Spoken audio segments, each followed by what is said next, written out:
Rebuild of the favorites. We here for the latest. South side or the north side. Not tuned to the greatest. Home team for the home teams. Both sides got our own rings. On the mound or the long ball. But we don't pull the wrong strings. Yeah. It's that time of the year now. Wrigley or Gantes or the whole league that we hear now. New show with a new mood. Discussions and interviews. Trade rumors that might be. This is Pinwheels and Knife. What you looking for? Yeah, you can put it on. That song does put me in a better mood. They should hit. Although Baloney just I took just saw. I just saw. Oh, that's good. I'm so glad you put ... allegedly. Yeah, Be careful. Even though, You're done. well, we'll get into it in just a We'll get minute. into All right, that. you guys ready? All right. Yep. All right. It's tomorrow, August 31st. Yeah. All Yes, right. it is. 3, 2, 1. What's going on, everybody? It is Thursday, August 31st, and you have found the Pinwheels and Ivy podcast. I'm your host, Matt Zwoski, a.k.a. Father Zoe, a.k.a. Super Calm Zoe. And with me, as always, Mr. Aldo Soto. The Cubs are finally good. It took them 3-4 months in the season to finally play good baseball. The White Sox aren't good, but both teams are still entertaining as hell right now. You can't deny it. Both teams are entertaining as hell right now in their own way. People are still talking about both. Good and bad. A lot of bad on one side. It's not even the team. It's everything but the team. That's entertaining. Well, Chris gets. Yeah. And the good Reverend K. Fitz. I just want the record to show that I snuck this hydro flask into our podcast tonight in my fucking belly fat. So let me get it through before I shoot myself in the leg. Got it. Oh, got it. And that was not a prison wallet. We might as well just start there. But Allegedly, it's a prison wallet, but it's not a prison wallet. It's just my bed. So, as Aldo just alluded Not an to, we do have a lot to talk about tonight. So, no long introduction here. Lord knows I picked a really bad time to quit drinking during the week. Let's tap this keg. As always, the show is brought to you by Sports Mockery, sportsmockery.com. Make sure you're downloading the app, turning on push notifications, because you never know what's going to happen with the fucking White Sox. And Bears season is right around the corner. This is great that this is a Chicago baseball podcast, and 2 of the 3 of us is wearing Bears gear already. It's laundry day. Fair enough. It's And also brought to you by Uncle Bud's. Happy hour every day. New specials. I know they're putting together a nice little game day package for those of you that like to make a day out of some Sundays. So go check out Uncle Bud's, 90, we'll call it 600 South Cicero. I think I give a different address every week. we'll figure it out. It's where TC's used to be. There If you you're go. from the South Side, you know what that means. Uncle Bud's, go check them out. Tell them Pinwheels and Ivy sent you. And let's get into it. First thing we should address, as Missy pointed out in the comments, our working boy, Mitch, as you can see, it's not here right now. He should be joining us probably midway through the show. Yeah, there he is.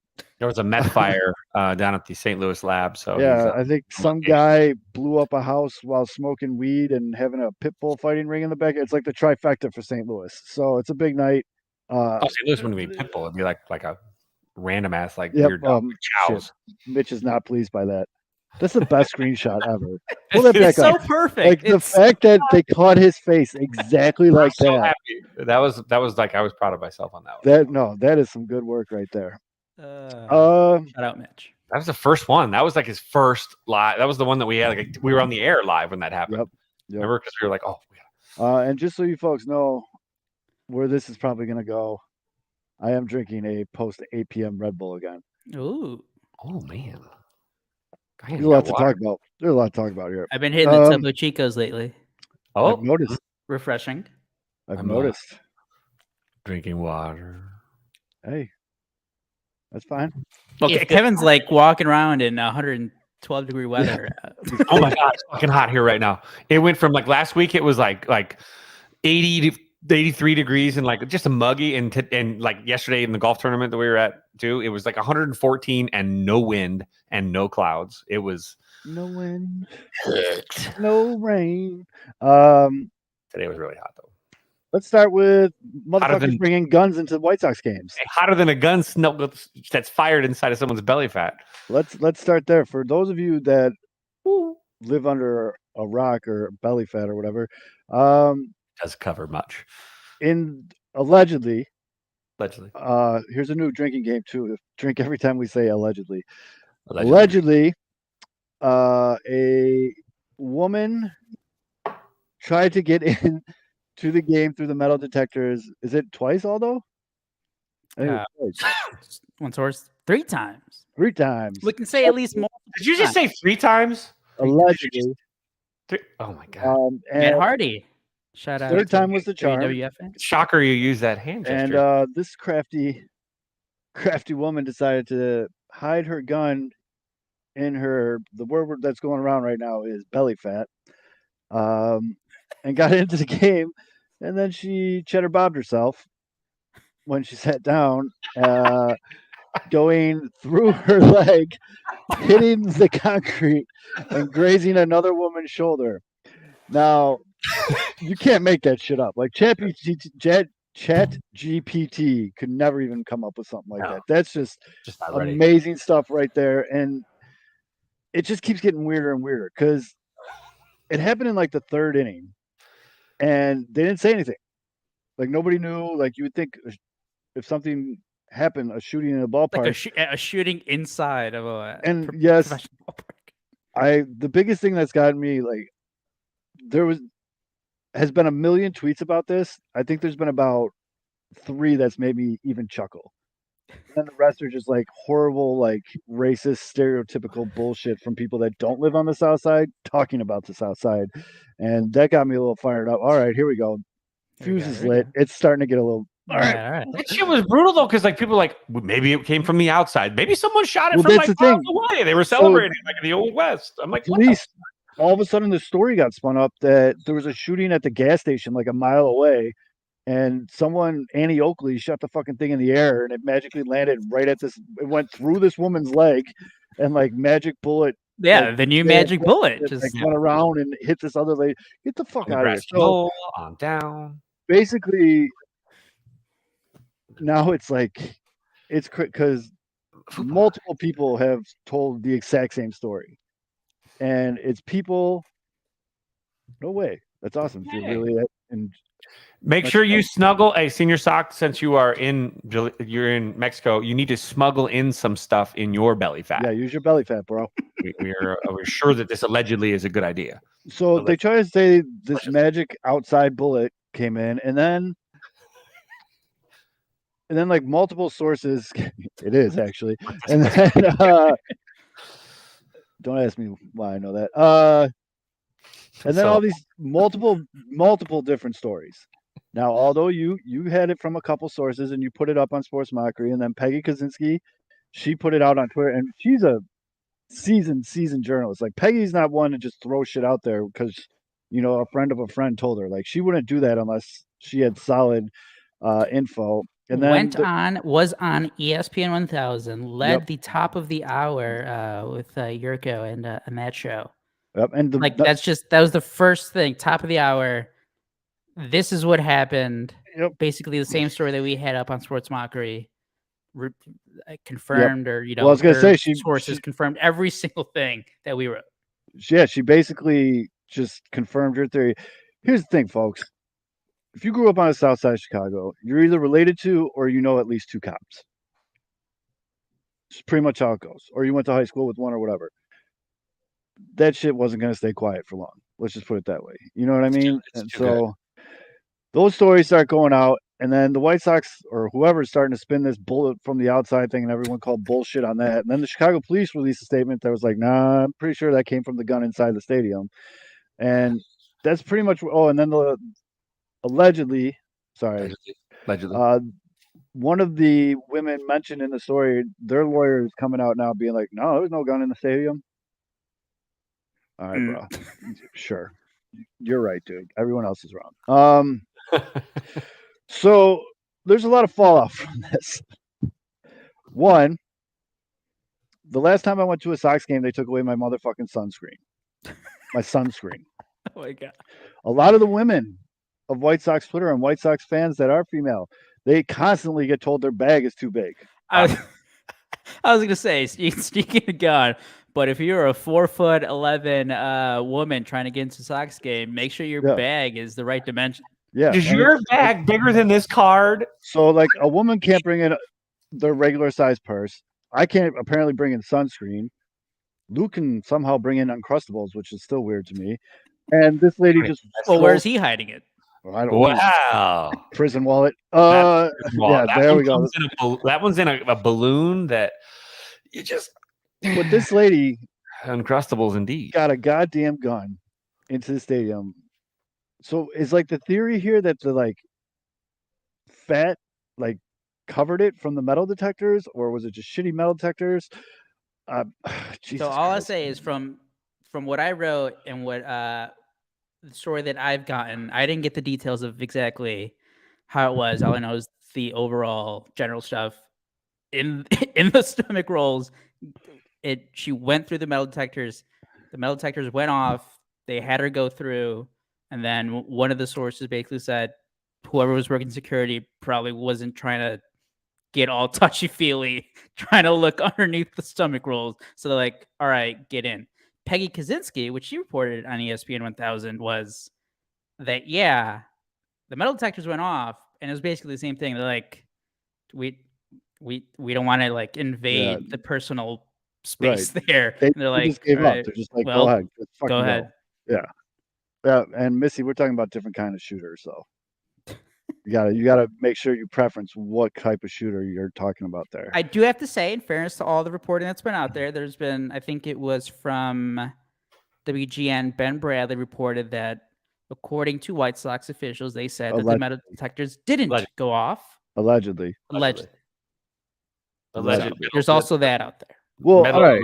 detectors. Let's open this up a little bit. So unpack it, really. Unpack it. That's the word I was looking for. It is already a massive pain in the ass to get into a White Sox game if there's any kind of decent giveaway or it's a weekend game. And I'm sure all the people in our comments that go to games a lot more than I do will testify to that. Like, if you don't have stadium club passes, you're waiting in line for at least like 45 minutes to an hour. And usually you've been drinking before you got in that line and you got to piss real bad. And it's just a whole mess. And it makes people angry because you have to sit there and you kind of sober up and you get that like, I was drunk, but now you're hungover already. Yeah. Yes. No, you really are. It's terrible. And then man titties. And then so that's terrible enough. So if you're gonna take all this time to back all this shit up, you would think you'd be able to find a gun on someone. And then this is shit. I'm just gonna put my the incredulousness of your apparently what I learned from all this is I should have put sunscreen inside of a Glock and hit it on my waistline because I probably would have gotten in. I mean, that's how I brought my AR-13 or whatever the hell they're called. I don't know what they are. Now, obviously, as the team was already like a huge joke in this league, now this is just like put it over the top. And there is that meme that's going around that Aldo referred to that I said before we officially went live, that every time with this team you think you hit rock bottom, you're wrong. Something else is going to happen. And I'm going to lose it a little bit more on that in just a minute. But the fallout from this, though, is a couple things. One, they didn't stop the game. Two, they didn't even clear the fucking section. They didn't even clear the row that it happened in. I thought they did. Didn't they cancel the Vanilla Ice concert? Like they said that was after the game. The Vanilla Ice thing was technical issues, Kevin. Technical issues is why they canceled it. This shit happened in the third inning, dude. They played. Which, by the way, well, Vanilla Ice was like, oh shit, is Shug here? He's gonna fuck. This is speculation on my part, not reporting. Allegedly. But I think it is pretty easy, or I think you can connect some dots and maybe know who may or may not have had connections, who was involved when there was a shooting. Gunshots went off inside of a ballpark, and immediately it was immediately known throughout CPD that it was an accidental discharge immediately, and that's why it wasn't made into a big deal. Because there's no chance in hell you just get a report of gunshots inside the White Sox game you know what? It's not that big of a deal. It was an accidental discharge. Yep. So like some people in the know And also, knew what was going if that happened and they didn't have a weapon under control, I don't think they'd be letting all those people sit there. I think they Yeah. grabbed the lady who had it under her fucking fupa, and they were like, "All right, well, Allegedly. this is Allegedly. allegedly. Well, here's the fucking gun. We're cool. Play ball." What You the? know, Who shoves allegedly shoves a gun in their belly with the safety off? that's a good point. Well, I mean, Unless it's jumbled around and like Well, I you know, think it's kind of We're like not- the theory goes that we're not exactly dealing with a firearms expert here. Yeah. true. They probably did I not think learn that. they at may firearms school. moved it to allegedly to their Allegedly. pocket after getting in. So, I mean, So then, wouldn't- whenever they were, that makes sense. Yeah. And then yes, because there's no chance. I was trying to think about it. Like, there's no and then way. Whoever this this is- person was sitting there for like this 30 just minutes keeps going though.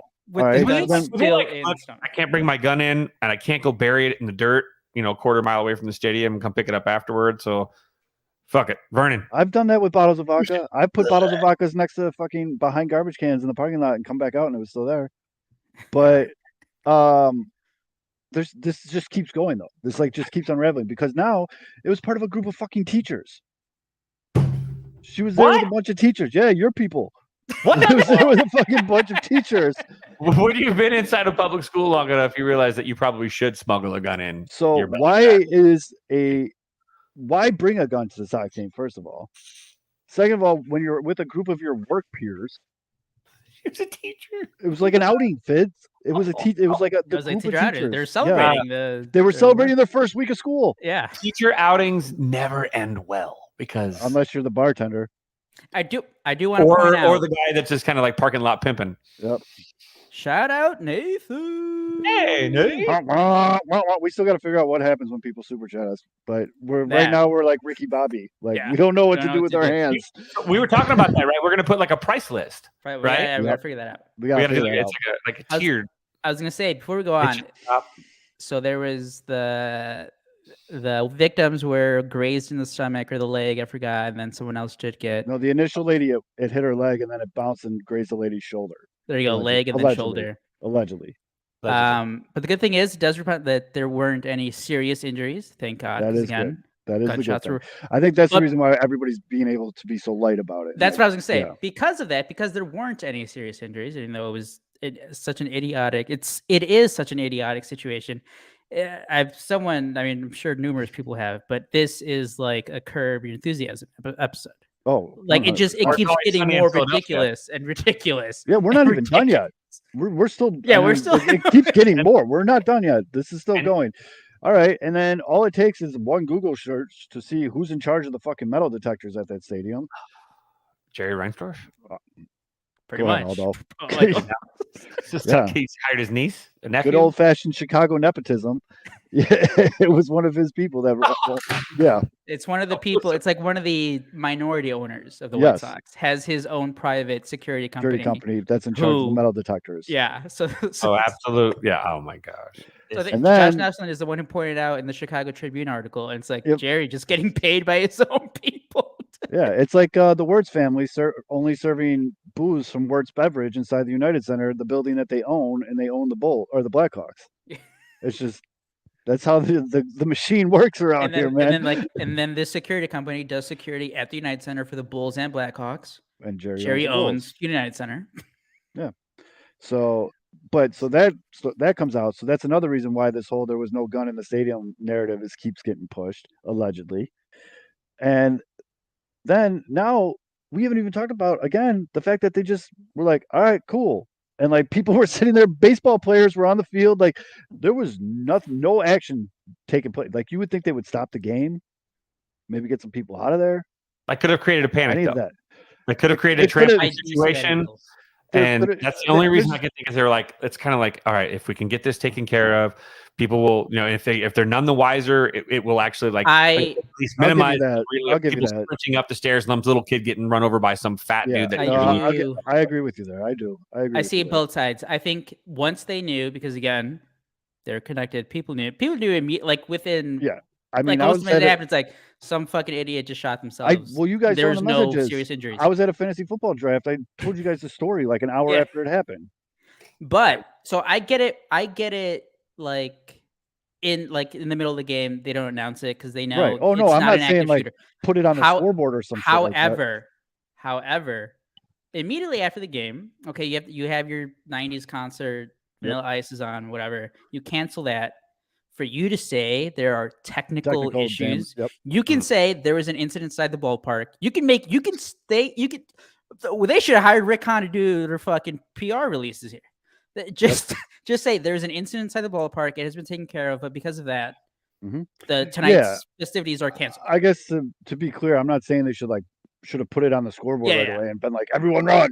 Like, But like after the game, I am 100% with you. It's like, but again, technical issues, the reason why they didn't do any of this, in my theory, is because they found the weapon right away, and the system or the situation was what they believed to be under control.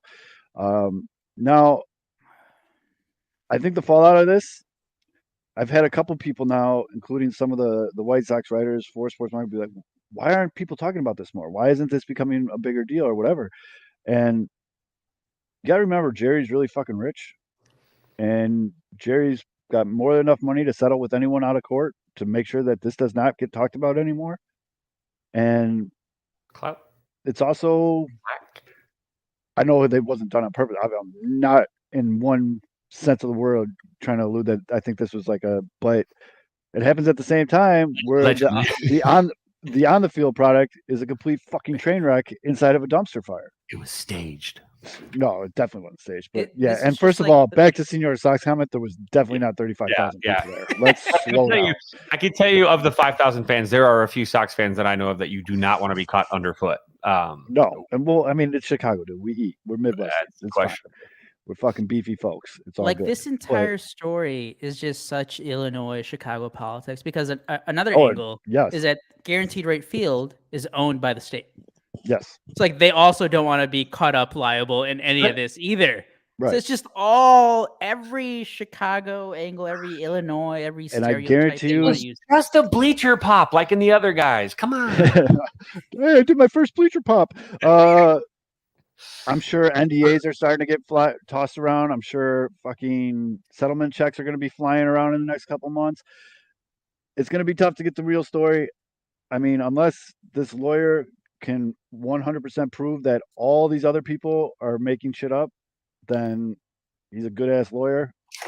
But I don't know. It's such a great microcosm into what this season has become. By the way, according to the box score on ESPN, there is 21,906 at Friday night's game. Those are tickets sold because that's not as many people. Yeah, I mean that's probably 10,000 season ticket holders that weren't there. But by the way, you're right though. What a great headline for Jerry, because everybody forgets that same game, Sox lost 12-4 to the Oakland A's. Yeah, yeah. I'm serious right now. We're probably going to talk for a good 45 minutes about the White Sox and not talk about baseball once. What happened on the field? I mean, the only thing that's happening on the field right now for the White Sox that's worth talking about is Luis Robert. He's good. He's great. He's very good. Very good. Just dump the hype, the expectations, the comparisons, they've been met. He's lived up to them. Dump the team angel style. Just throw everyone on fucking waivers so you can clear all that bank and build a team around him. But anyways, what I'm saying is this whole belly fat shooting allegedly incident is such a good, like in my mind, symbolism to how this season's gone for the White Sox. Because just when you think like everybody's already fucking laughing at this team, they're firing front office people, they suck. There's injuries, there's inside fighting. You got fucking Yaz bitch slapping TA in the lock. I mean, it just goes on and on and on and Allegedly. And then this happens. Allegedly. And you are a national laughingstock. Like, allegedly. I mean, everybody. No, that's not allegedly. That's 100% fucking true. I mean, everybody. I mean, John Boy, ESPN, you name us, any kind of sports or just media outlet, and it covered this story. The three major national headlines that the White Sox have made in the past 31 days or so. Let's call it 3 weeks? No, let's say 31 days. I think it was right after the trade or right before the trade I deadline. want to get to this after this because this is a very Has good point. been Middleton going off on the clubhouse. Yes. Right after that was finally you fired Kenny Williams and Rick Hahn for their incompetence for the past 2 decades. Well, actually, I missed one. The TA fight with Jose Ramirez. Yeah. That, I mean, that was so there's 4. So there's 4, and then a shooting inside of your ballpark. Those have been your 4 major headlines the past month and a half. And you're damn straight. I'm about to yell at you, young lady.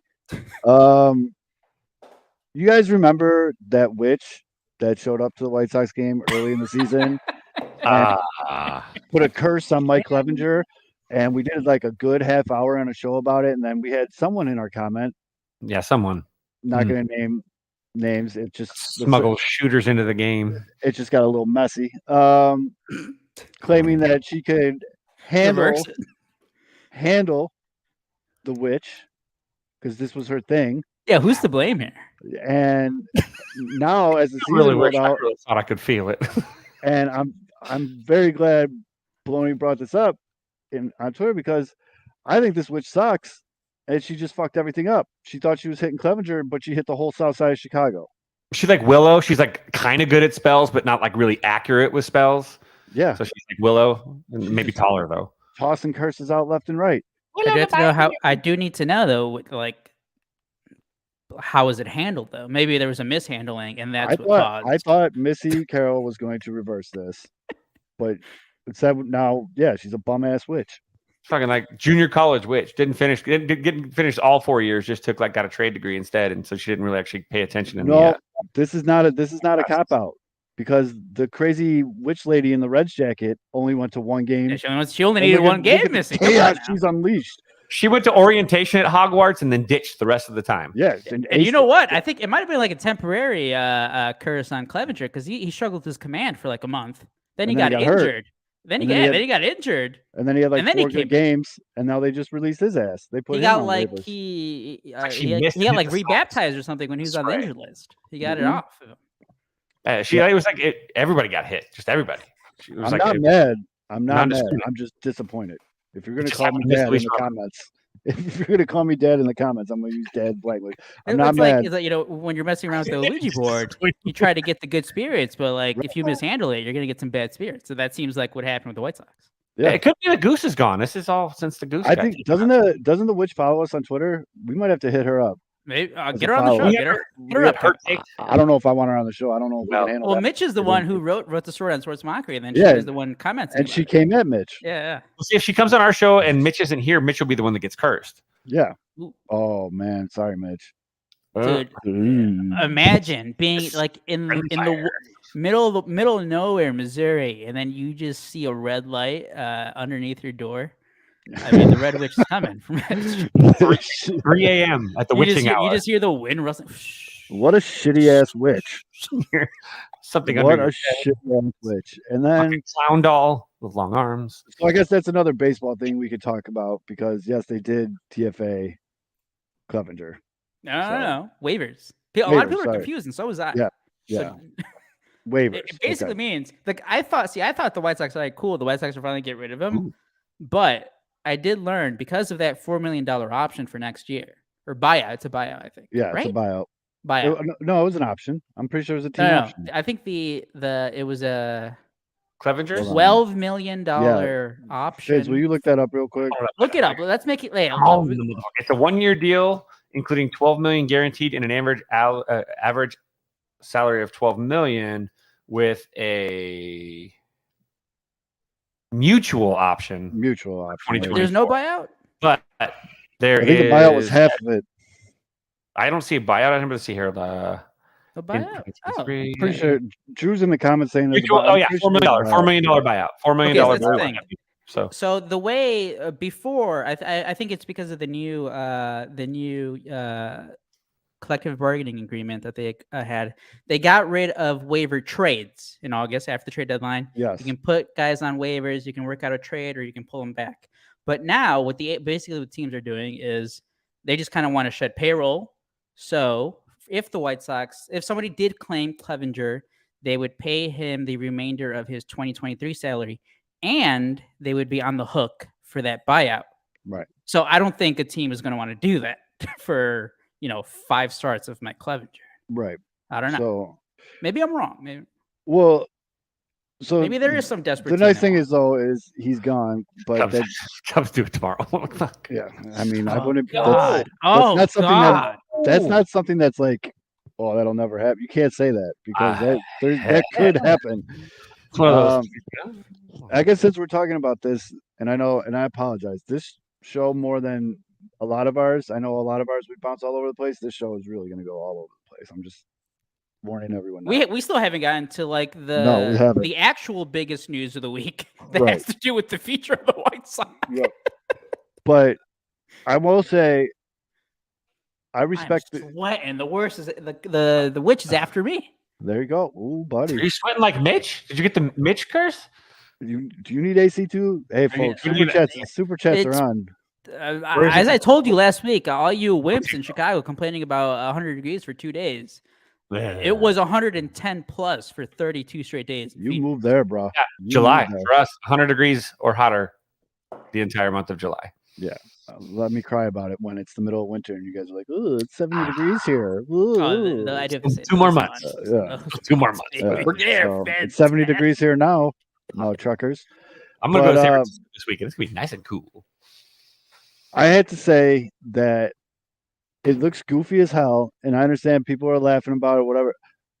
Much respect to the Angels front office. They just looked on paper and were just like, "Fuck this, gone." No. Fuck the Angels front office for. They just helped all your competition. That. Number 2, that's the thing. This is how selfless I was going to be because that was a point, but that was like second in my mind. They've had 2 of baseball history's best players on their team at separate times because Ohtani came a little after, but at least one of. And then for like 5 or 6 years, 2 of the best players of all time on the same team. Yep. For a decade, they have not been above 500. Oh, they're terrible with that. I'm saying I respect the move that they did. That's all. Their front office sucks. I guess, but I just think. I mean, when have you ever saw something like that? Like they make all these trades for these guys, give up pretty solid prospects to get these guys, wait a month, and then I was going to say the thing is, everyone knew at the time. Hope you didn't buy a house. See you later. I know when they traded for or when they said when the story came out that they weren't going to trade Ohtani and that they were going to go for it, and I said, we talked about it, and I said, you know what, you want your team to go for it. I like the move, but obviously it fucking backfired in like 2.5 weeks. Like it wasn't like, oh, we just couldn't make it down the stretch in September. They couldn't get out of fucking August, bro. Yeah. They made this big thing. We're going to be buyers. We're going to do all this. Then Trout gets hurt again. Lucas Giolito got worse somehow. Raylo wasn't anything special. And then they gave up 2. They just cut 2 other outfielders. I think they got Grichuk and Crone from the Rockies. Yeah, they kept Crone, but they just wavered Grichuk. They wavered on Grichuk. And then there was another outfielder that will be a starter for the White Sox or any other team, but Renfroe. Thank you, Drew. Hunter Renfroe, yes. Yeah. So I don't know why. I just love it. I thought it was a type. I thought Passan was like fucking with everybody when it came out. And then it was just like, what is going on? Seriously? And basically, they're just like, hey, we looked at it. We're not making the playoffs.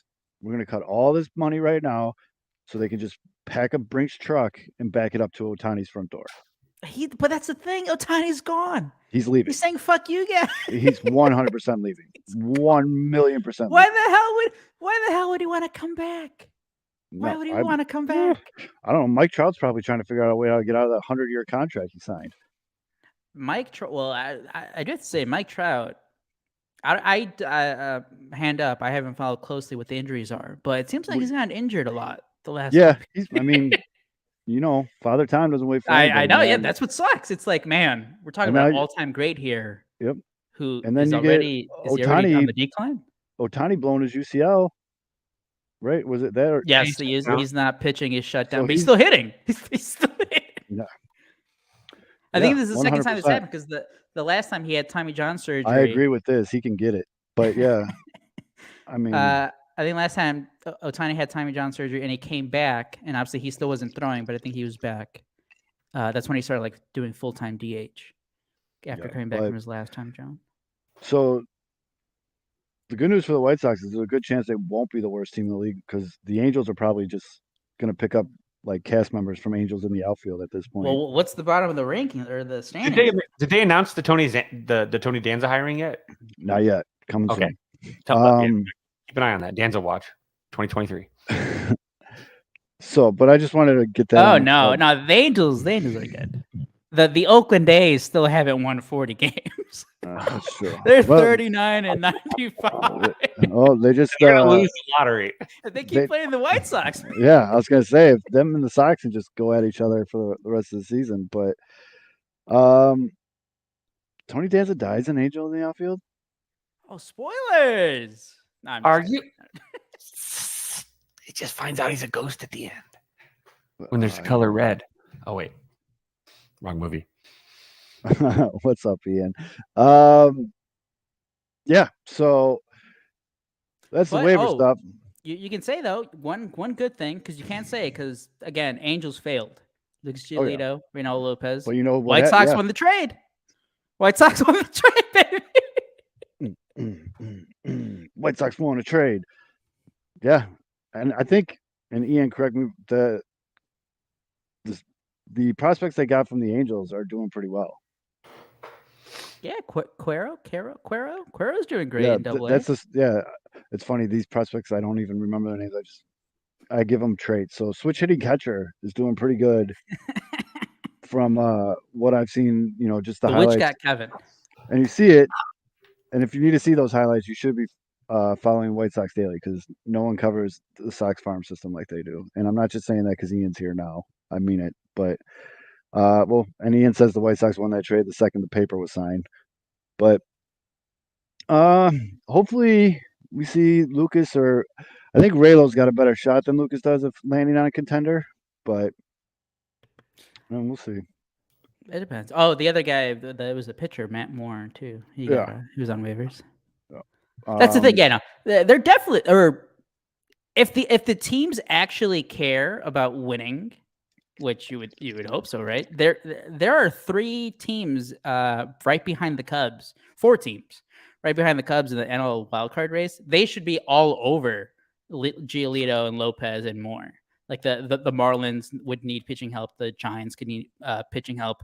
The Reds, especially the Reds, and then the Diamondbacks as well. Those teams should be putting in claims for Giolito and 100%. Moore and Lopez. So Ian, our resident farm expert, talking about switch hitting catcher guy. He's hitting 300 plus since the trade. He has more homers with the Barons than he had in 10 times as many games with the Trash Pandas. There you go. Oh, see, Chris Getz fixed him.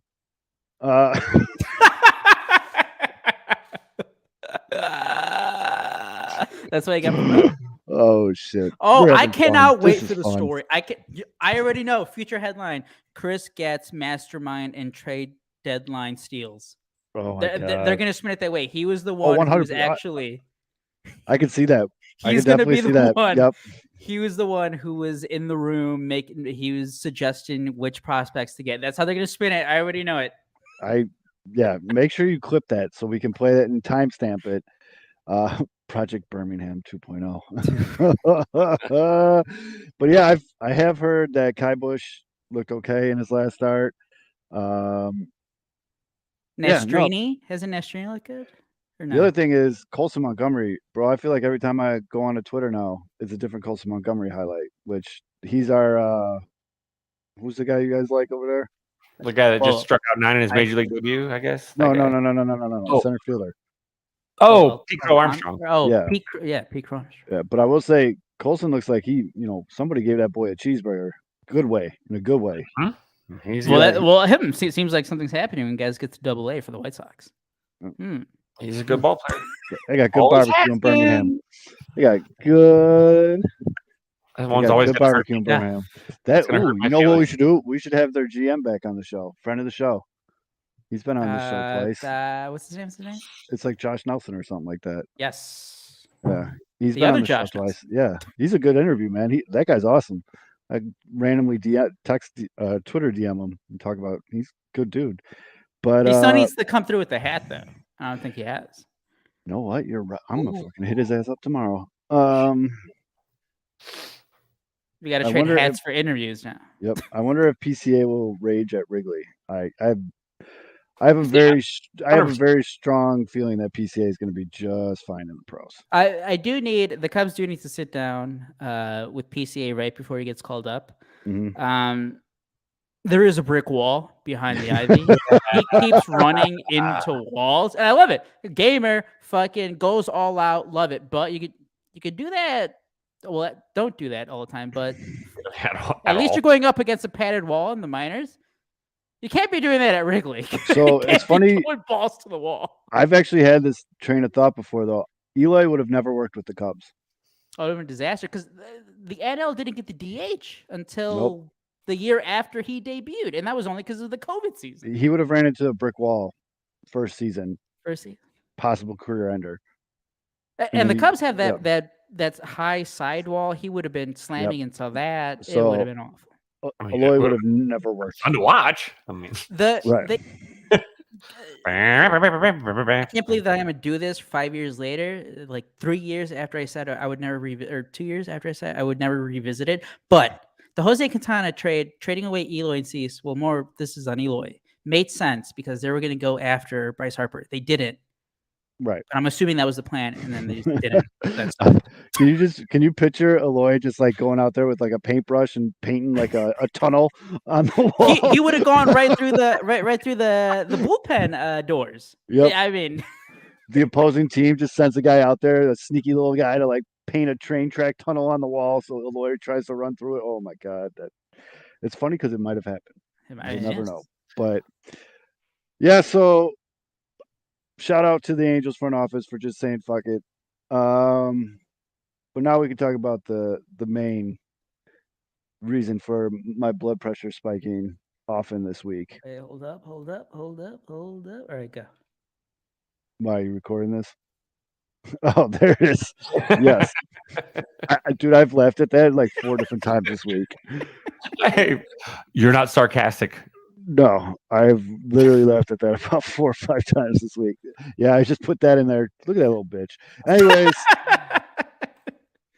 so the White Sox are one of the worst teams of baseball. This has been one of the most disappointing seasons maybe ever in White Sox history.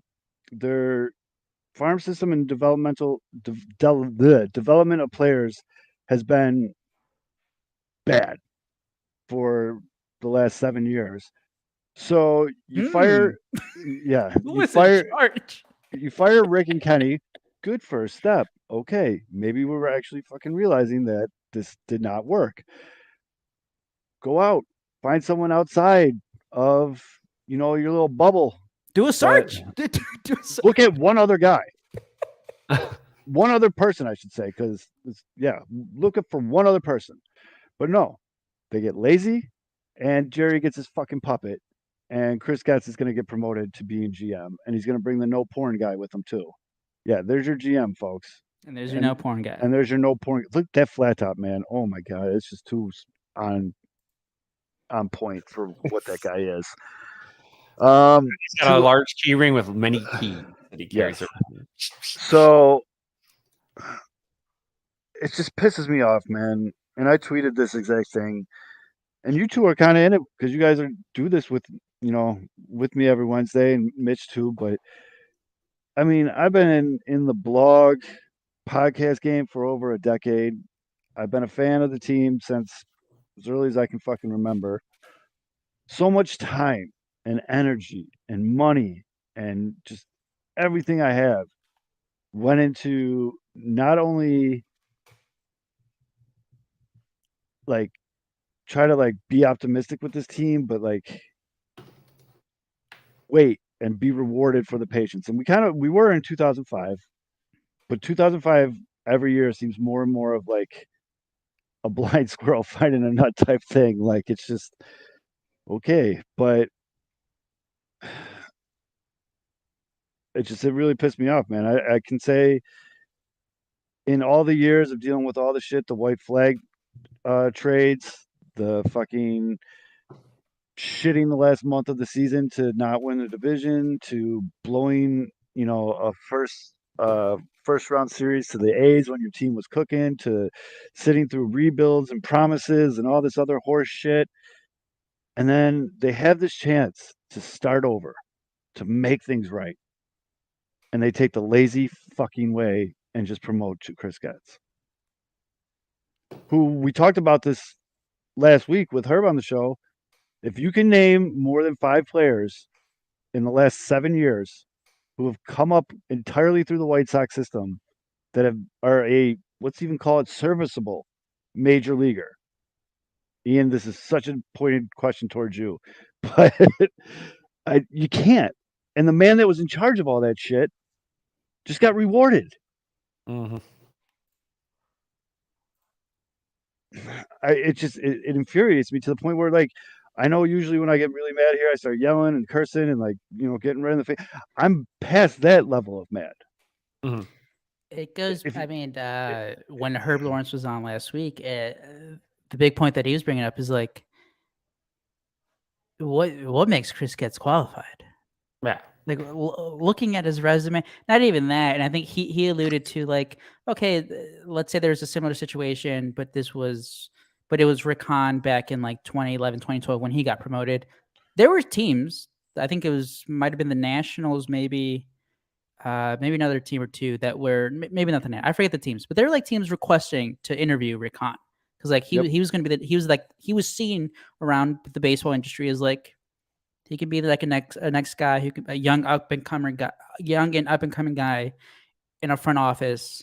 We want to interview him, see what ideas he has, bring him in. Yeah. And Herb Lawrence was like, okay, if it was a similar guy like that, you would hate it. You would obviously still hate it because it's still coming from within the organization, which has been the problem. But hey, you give the guy a chance. At least he's wanted elsewhere. So hey, maybe he is at least has that respect. No one's calling for Chris Getz. No. No one's calling the White Sox front office to be like, hey, Chris Getz around, we want to interview him. No one. Nobody.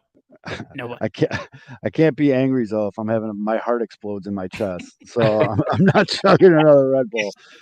I am though in the footsteps of my good pal Beefloaf, drinking some nice wine out of this beautiful Pinwheels and Ivy cup that you can get in our merch store. This wine, it's so cold. It's the coldest wine ever. It's beautiful. But I want to talk about something that Ian put in the comments here. He said, the amount of toxicity in the front office, we have no idea what Getz is truly capable of. And it's not a false statement. It's not wrong. But why would you promote someone that's been a part of this toxicity culture? I was going to say, he's been part of that. He's been part of that front office. Why won't you go outside of that culture to bring someone in? And Missy said it on Twitter the other day. If I hear another fucking word about the culture, I'm going to like Team America, when the puppet's like head spins around and puke just sprays everywhere. Yeah. Now, I don't know how the Houston Astros did it when they did their complete teardown and then build up back in the early 2010s. I know White Sox fans don't want to hear it from a Cubs fan, but I mean, this is all I know. When the Cubs fans like just tore it all apart, when they hired Theo Epstein, they brought him in, Jed Hoyer, McLeod, when they brought those guys in, and I think it's a similar situation right now with how the White Sox front office works to how it worked back in like 2011 when Theo Epstein took over. Was the front office, like the inner workings of it were awful. Like there was no attention put to like scouting Latin America, overseas, whatever. The resources were not being used properly. But yeah, the Astros, they just reloaded on the trash cans. They got a lot of trash cans. Lots. But what Theo Epstein did when he came in was like, guys, like there was the reason that they sucked for those 3 years, and he said it right away because he came in, looked at how the organization was. Guys, there is a lot of work here. We're basically starting from zero. Yep. That's what the White Sox needed here. And that starts by cleaning out everyone who was there. And definitely not promoting from within Chris that. Getz, who has been one of your player developmental guys, who's been the assistant GM for the past 3 years, I think.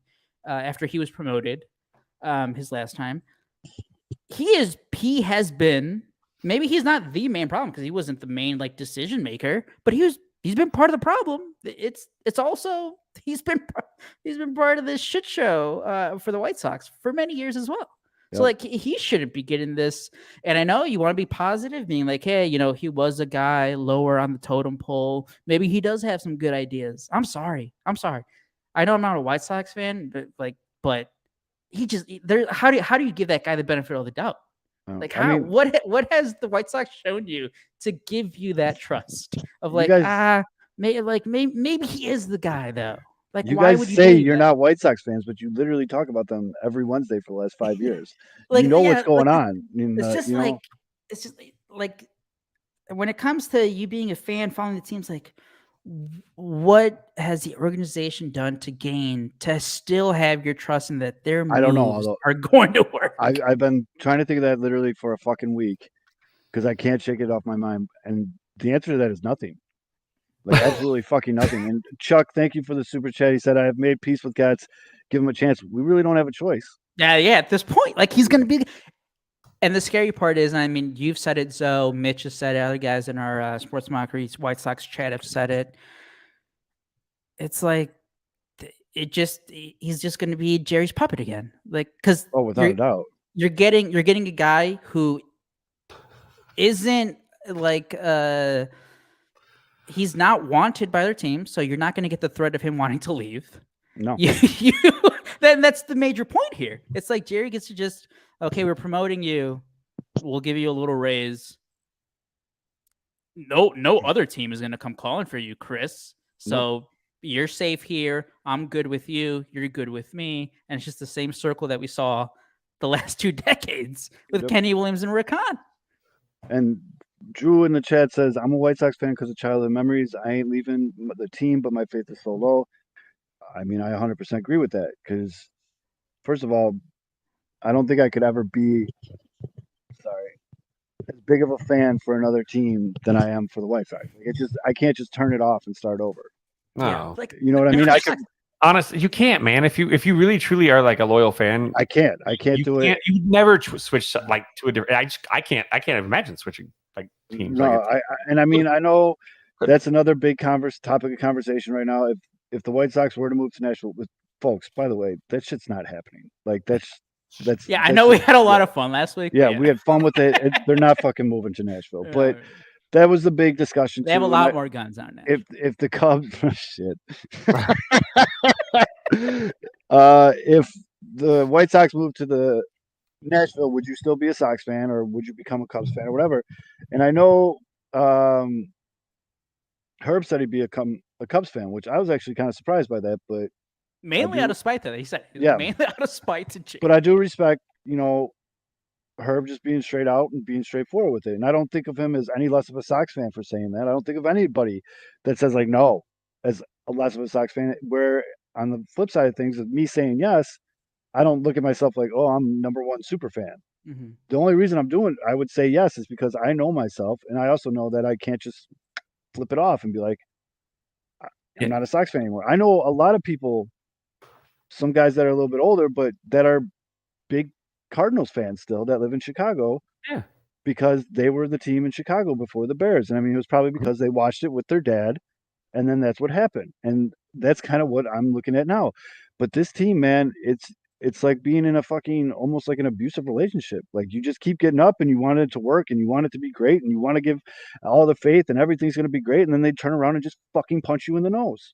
And I don't think Herb, and I think this is the thing, the feeling about it is, especially knee-jerk reaction is like, I'm done. His reasoning was sound. It was because F Jerry, but I think that when that happens, and I think I've seen it with the Raiders because it took a little bit of time, and I think we'll see it watch what happens with the Athletics here. I mean, it's not going to happen, but you're going to see the Oakland fans are going to be pissed, and it might take a year or two. And then eventually they drift back because it is something that they've loved their entire life. And they come back. But they might say, I love you, but I don't like you right now. And I need some time apart. And then come back. It could be one of those types of relationships. I mean. And I'm sure this has already happened with the Raiders fans. I'm sure you've already seen it with Raiders fans. Everyone's okay now. That's the other thing too that fucking drives me insane with this is these other locations that people are throwing out. Soldier Field, Arlington High. We are the fucking Southsiders. Oh, Southside's anything south of Madison. No, it's not. I'm just throw that out there right now. Like that's not. If you put the White Sox in the Soldier Field Naperville? location, fuck that. That's south of Chicago. Fuck them rich ass swingers out there, dude. Like that neighborhood's fucking weird, man. It is weird out there. What sucks so much about this, in terms of just, I mean, obviously everything else that's happened and the front office decisions being made here. By the way, Danny Perkins is the one who is the last one to, according to his sources, that the White Sox are going to announce it on Thursday. Yeah. So if you're listening on Spotify or on Apple Podcasts, you probably heard the news already on Thursday. Yeah, and if you're listening, that Chris Getz is getting promoted. But what sucks is so much of like just being a fan of anything baseball, and I do have this like just special thing because I like all sports, Chicago sports, and but like baseball's just like for 6 months, sometimes you get lucky, you get 7 months. It's just such a daily thing. It's a day in, day out. The team is playing, 162 times in 6 months. You're basically getting a game almost every single day. It's such a part. It becomes such a part of you and your identity that. But like we did, sports are supposed to be something that you enjoy. That at the end of the day, you want to feel good about, right? Your teams aren't always going to win, and obviously they're not always going to win a championship. But you at least want to feel more joy than being crummy all the time. And right now, it just seems everything for the past, and now it's going to be since the 2 straight years of just crumminess. And then you get the news of, oh, well, they're promoting Chris Getz. And you're like, well, so 2024, they're not going to be good. And then you think after that, you're like, all right, free agency. But wait, the Sox don't spend a lot in free agency. It's like, what's 2025 going to look like? The only way they're going to start spending a lot in free agency is if Jerry just has one of those, I'm going out, so here's the checkbook. That's the only, but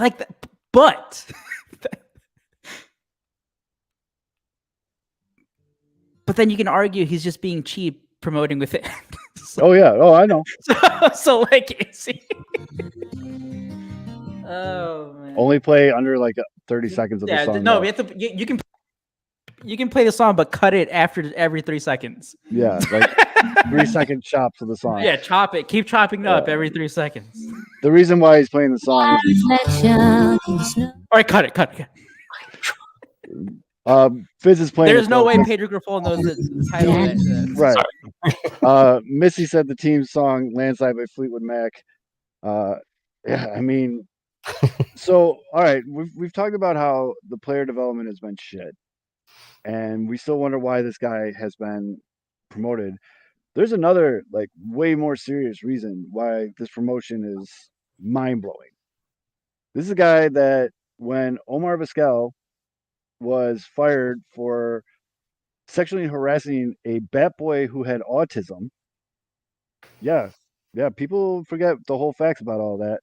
But this is what Chris Getz said when asked about Omar after he left.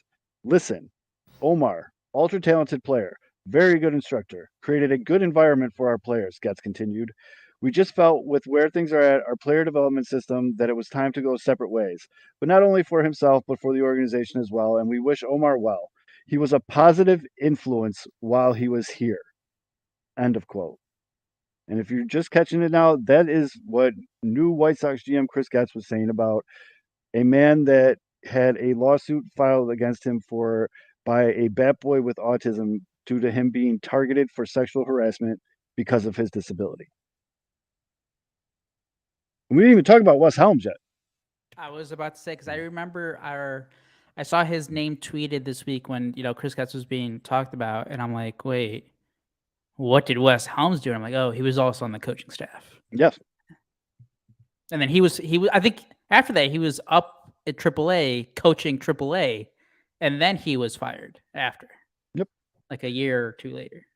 And in this time where social media pretty much runs everything and people get canceled and news is so available and all this stuff, why the fuck would you do this to yourself? why would you promote this guy that has this tag all over him? Because just a real asshole. And I mean, you just went through all the stuff with when you picked up Clevenger. You know, you've seen all this shit back and forth, and this is just the PR side of it. I'm not even talking about just the fucking be a decent person side of things. How are you just overlooking this shit and thinking that your fan base is going to be like, oh, okay? I have yet to meet one person that can justify this, or hear one person that can justify this being the move to make. Now, Yeah. 2 years from now, if we're sitting here and the White Sox are gearing up to, finish the season as division winners because Getz went out and built a contender, I'm still going to call him a fucking scumbag, but he's a scumbag that was good at his job. Like, yeah, I think at this point, I mean, I'm not like all deep in White Sox Twitter, but the only like charge of like, hey, maybe Chris Getz could be good. It's just pure hopefulness. That's just it. That's all it is. That is literally what the White Sox have left us with. Yeah. It's just like, hopefully he's the guy. All we can do right now is just hope. And you put that in one hand and shit in the other and see which one fills up first. You know what I mean? It's disgusting. It's despicable. It's fucking aggravating. And it is literally just a square, took 2 steps back, wound up, and just kicked you right in the fucking twig and 2 berries. And I know. Obviously, Chris Getz is going to get the major headlines this week with the promotion coming. Mm-hmm. The other bit of news, I know I did the Photoshop of Dayton Moore, but if that part also becomes true, and he comes in, you're not even pouring gasoline on the fire; you're throwing the tank in the middle of the fire. Yeah, because like the way that was characterized was like, oh, they have a father-son relationship. Dayton Moore will come in and he'll be able to get advice in. What the hell is that? Why can't the White Sox ever just be fucking normal? Why can't they just have a clear set of this guy is in charge? He's doing this. This guy is at this position. He is in charge of this. Why does it always have to be weird? And Daryl Boston still works for the White Sox. You're a normal functioning, like, professional team. Yeah, maybe we go get a guy that doesn't have a fucking record or doesn't hire fucking sexual predators and call them good influences. I mean, I feel like I'm not asking for a lot there. Like, that's it. I really do. We talked about it last week with Herb Lawrence, like, because we're mainly addressing the Bob Nightingale report, who like had it right away. It's like, yeah, I mean, don't hold your breath, White Sox fans. You're getting Chris Getz, and we're like, wait, I thought they were going to do a search. Right. There was never a search. It's just, Han, you're gone. Kenny, you're gone. Who's next up? They didn't even put on the facade. They didn't even like fake interview people or anything. They could have just, like, that's the thing. They didn't even have to fake interview. Like, you could have had the appearance that you were searching. Wait until the offseason. Wait like 1 month. Like, just wait 1 day after the regular season and then announce it. Sox fans would still be rightfully pissed off and still pissed off no matter what. But at least you could have still like, oh, like we were searching around the leagues. Yeah, they didn't even do the dog and boy show. They didn't do anything. They did. It was 1 week. It's been 1 week.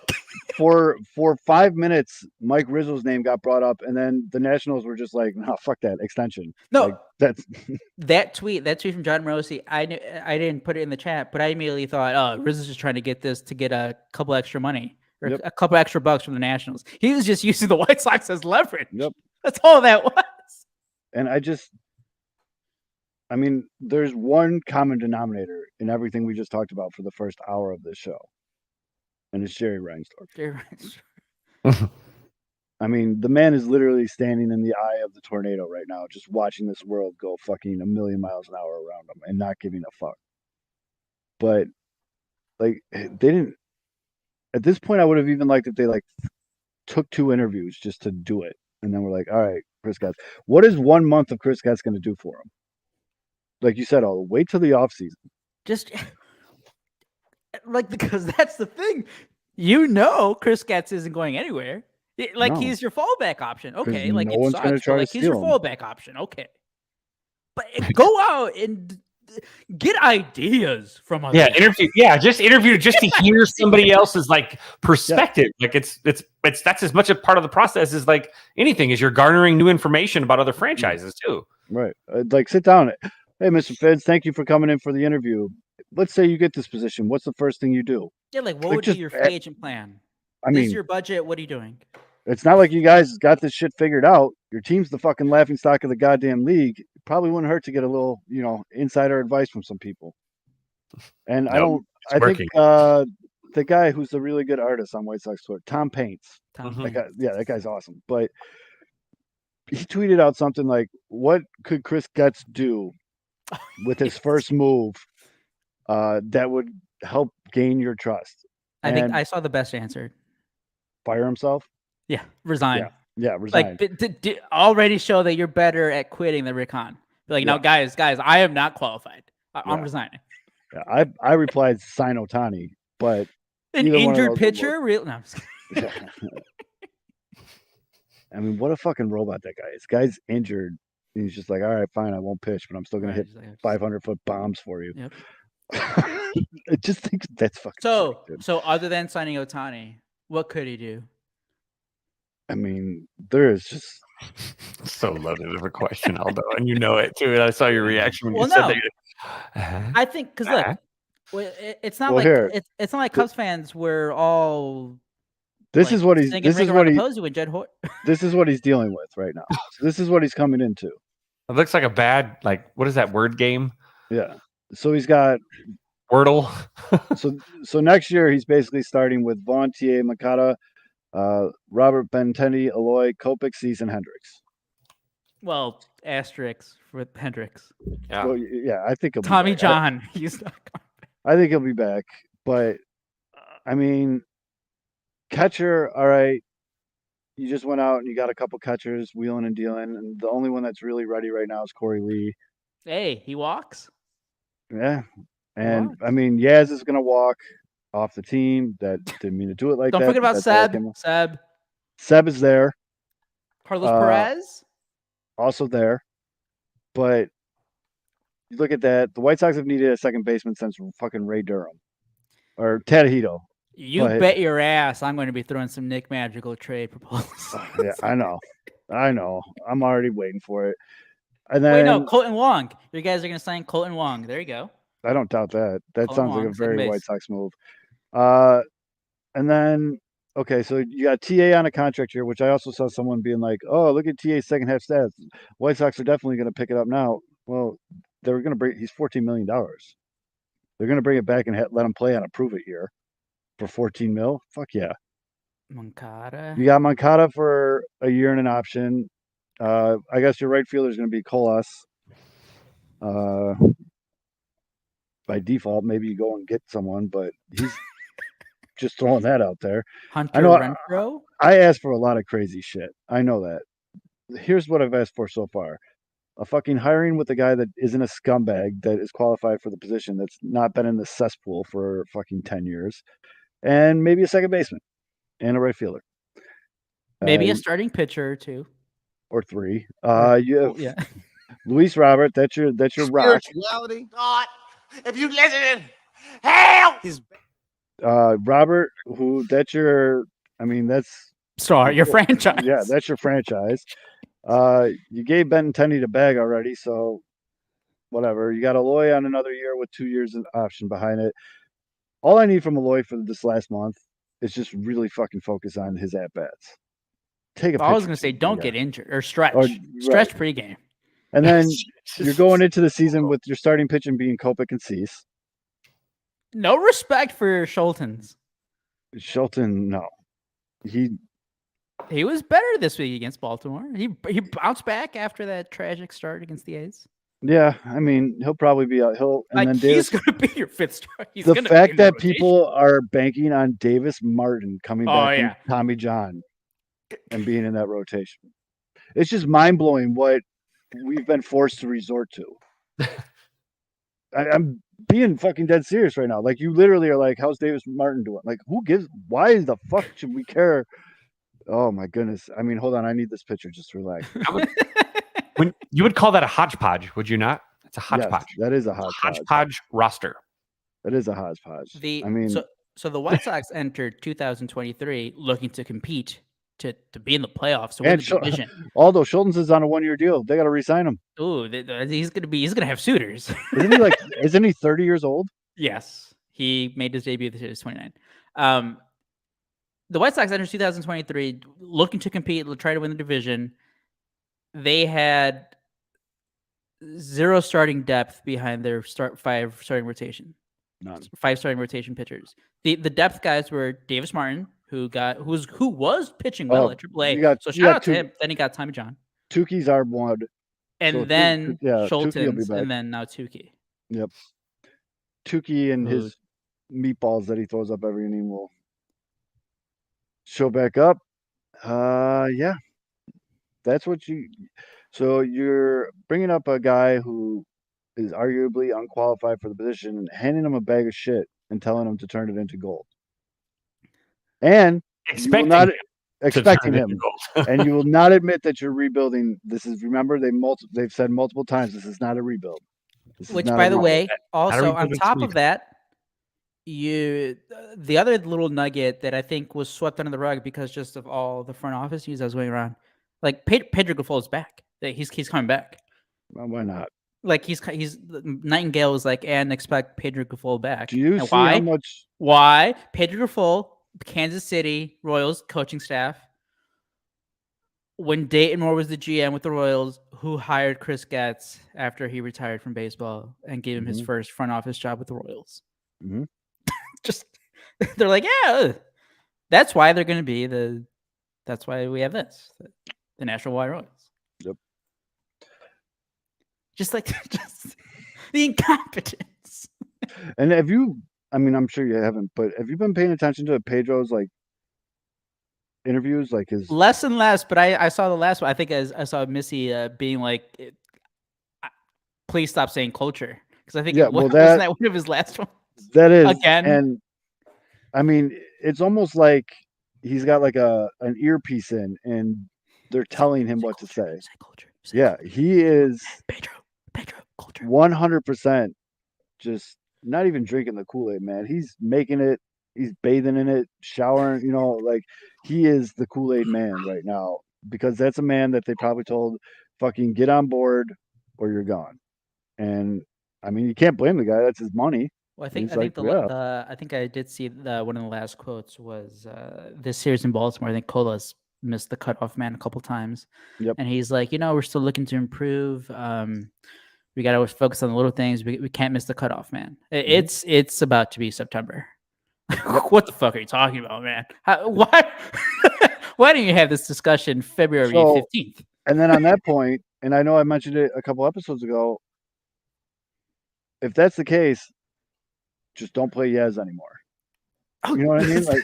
Don't play Gavin Sheets anymore. If you're trying to see what you got, I know they called up Corey Lee, but bring up some other kids, man. They brought up Corey Lee.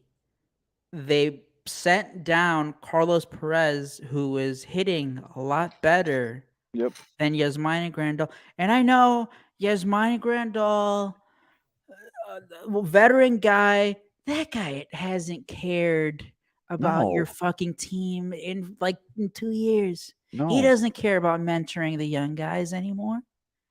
Get him off your team. Yeah, he allegedly. Why is he still on your team? And why are you still playing him? Yeah, it was perfect and not perfect. You never want to see guys hurt, but Sebi got hurt. But hey, he's took a deep dive there. He wasn't good anymore. It's hey, that open playing time for Carlos Perez, one of your young prospects. Hey, maybe he's not a highly touted guy, but see what you got. He's young player, he's catching, he's earned his shot. Yep. You have a veteran. You're out of the race. That's it. It doesn't matter. The season's over. The wins do not matter, dude. See your young guys. Why are you sending Carlos Perez down and still playing Yasmani Grandal? What you sent down Zach Remlard, and he wasn't. I didn't. That was such a fluke, but at least he was hustling. He was doing something. You have Colas. He's been better. Still not good, but okay. Who cares? At this point, the results the winning and losses don't matter. You just want to see some improvement day to day at bats. You want to take the little wins in player development, Chris gets. So see your young guys up here, not your 34-year-old, 35-year-old veteran guys who aren't going to be on the team next year. Why is Elvis Andrews playing? Why? He's a leader.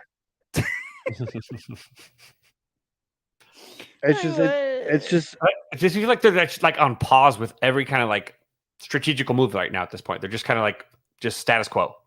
It's just incompetence across the board, top to bottom. And then like Pedro has to walk everything back, because I think like right after the trade deadline he did say like, oh, we're we're playing our guys because we're trying to win. It's like, what the hell are you talking about, dude? And then a couple guys leave, and he's like, oh well, we're bringing up some young guys. We're focusing on the development. It's just, oh man, it does remind me of like we went through this period where like when Jed Hoyer was like, it's not really a rebuild, it's a retool. We're trying to win. Like, you really weren't. But like, fine, we finally got over that hump, that hill. But like we're back to like 2021 summer Cubs here with the Sox, and it seems a lot worse. Like, it's terrible, man. They're literally just not doing anything right. I mean, if it wasn't for Luis Robert having an awesome season. Yeah, and that's the danger of, because I know a lot of fans want to see like, oh, well, if you have a star, you can win. But like baseball is just so much different than other sports. No, we go back to the Angels. Yeah, like in football, you have 11 guys, but if you have a star quarterback, you can still win some games because that's just such an important position. NBA, there's only 5 guys on your starting lineup. But baseball, yeah, you said Mike Trout. I mean, they have 2 fucking guys, 2 all-time guys, and because of their incompetent front office, they haven't been above 500 in a decade. Like, so having Luis Robert, it's a good start. Good job, great job. Yeah, yep. You have a lot of work. You have no starting pitching. Michael Kopech can't pitch past 4 innings. Dylan Cease just stopped caring or sucks. One of the two. Both aren't good. Yeah, combination. Yeah. Your number 3 starter is a 29-year-old rookie. Like Tuki Toussaint is your 4. What? Yeah. I do think this is an interesting kind of situation for Sox fans too, though, is one of the things about losing is that it does reveal a lot about an individual and their resilience. You can see them at rock bottom and at least know what you're going to get. So as you're kind of observing these guys over the course of the season, especially, and just all the stuff that's played out, and even as you head out into, this September, look at how guys are playing the game. Like get a feel for how is someone playing when they are at this like rock bottom moment, and you can see what, at least at their worst, what you're getting with each and every one of these guys. And I think that's something that fans sometimes, you don't want to turn your head. This is one of the things I love about Chicago sports fans in general. We don't really turn our heads. We know that if you want to enjoy the successes, as rare as they come, you've got to be on there for the shit stains too. And so pay attention to the guys and see which guys can handle, you guys are telling on themselves right now in a lot of ways. You want to know who you can fight and count on. And right now is when you really should be watching which of these guys are going out there competing every day. And look at Luis Robert. I'm going to say that right now. Yeah. He's showing it. And keep an eye on the guys that are still fighting out there for nothing, but fighting because they love the game, they respect the game, and they play hard no matter the circumstance because they know they're playing for the fans too.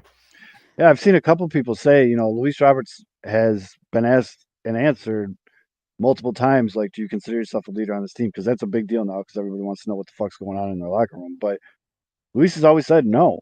Like, I'm not a very vocal guy, but the thing is, he is leading. Fitz, you've been saying this for a while, and I totally agree with you. He is leading, but he's leading by example because this is as bad as it can get. And he's going out there putting up, MLB all league team fucking numbers. I mean, I'll take a leader by example over a honking donkey all day long. And one other thing though too is Tim Anderson's I will give him a lot of credit because he's been doing his thing too in the second half of the season with all the shit that he's gone through with the fight and everything else like that. But like, I know he's not putting up all-star numbers or anything like that, but he definitely has not quit. You don't see him half-assing shit. Herb alluded to it last week, but I think obviously you hated to see that moment, that fight, the embarrassment that it was. But maybe a guy like that did need to hit rock bottom. Maybe that was his rock bottom. I think Herb said, like, hey, like Tim Anderson, he rose so high, such a after struggling, so he had that chip on his shoulder. Like, oh, I was doubted, and then he became a star.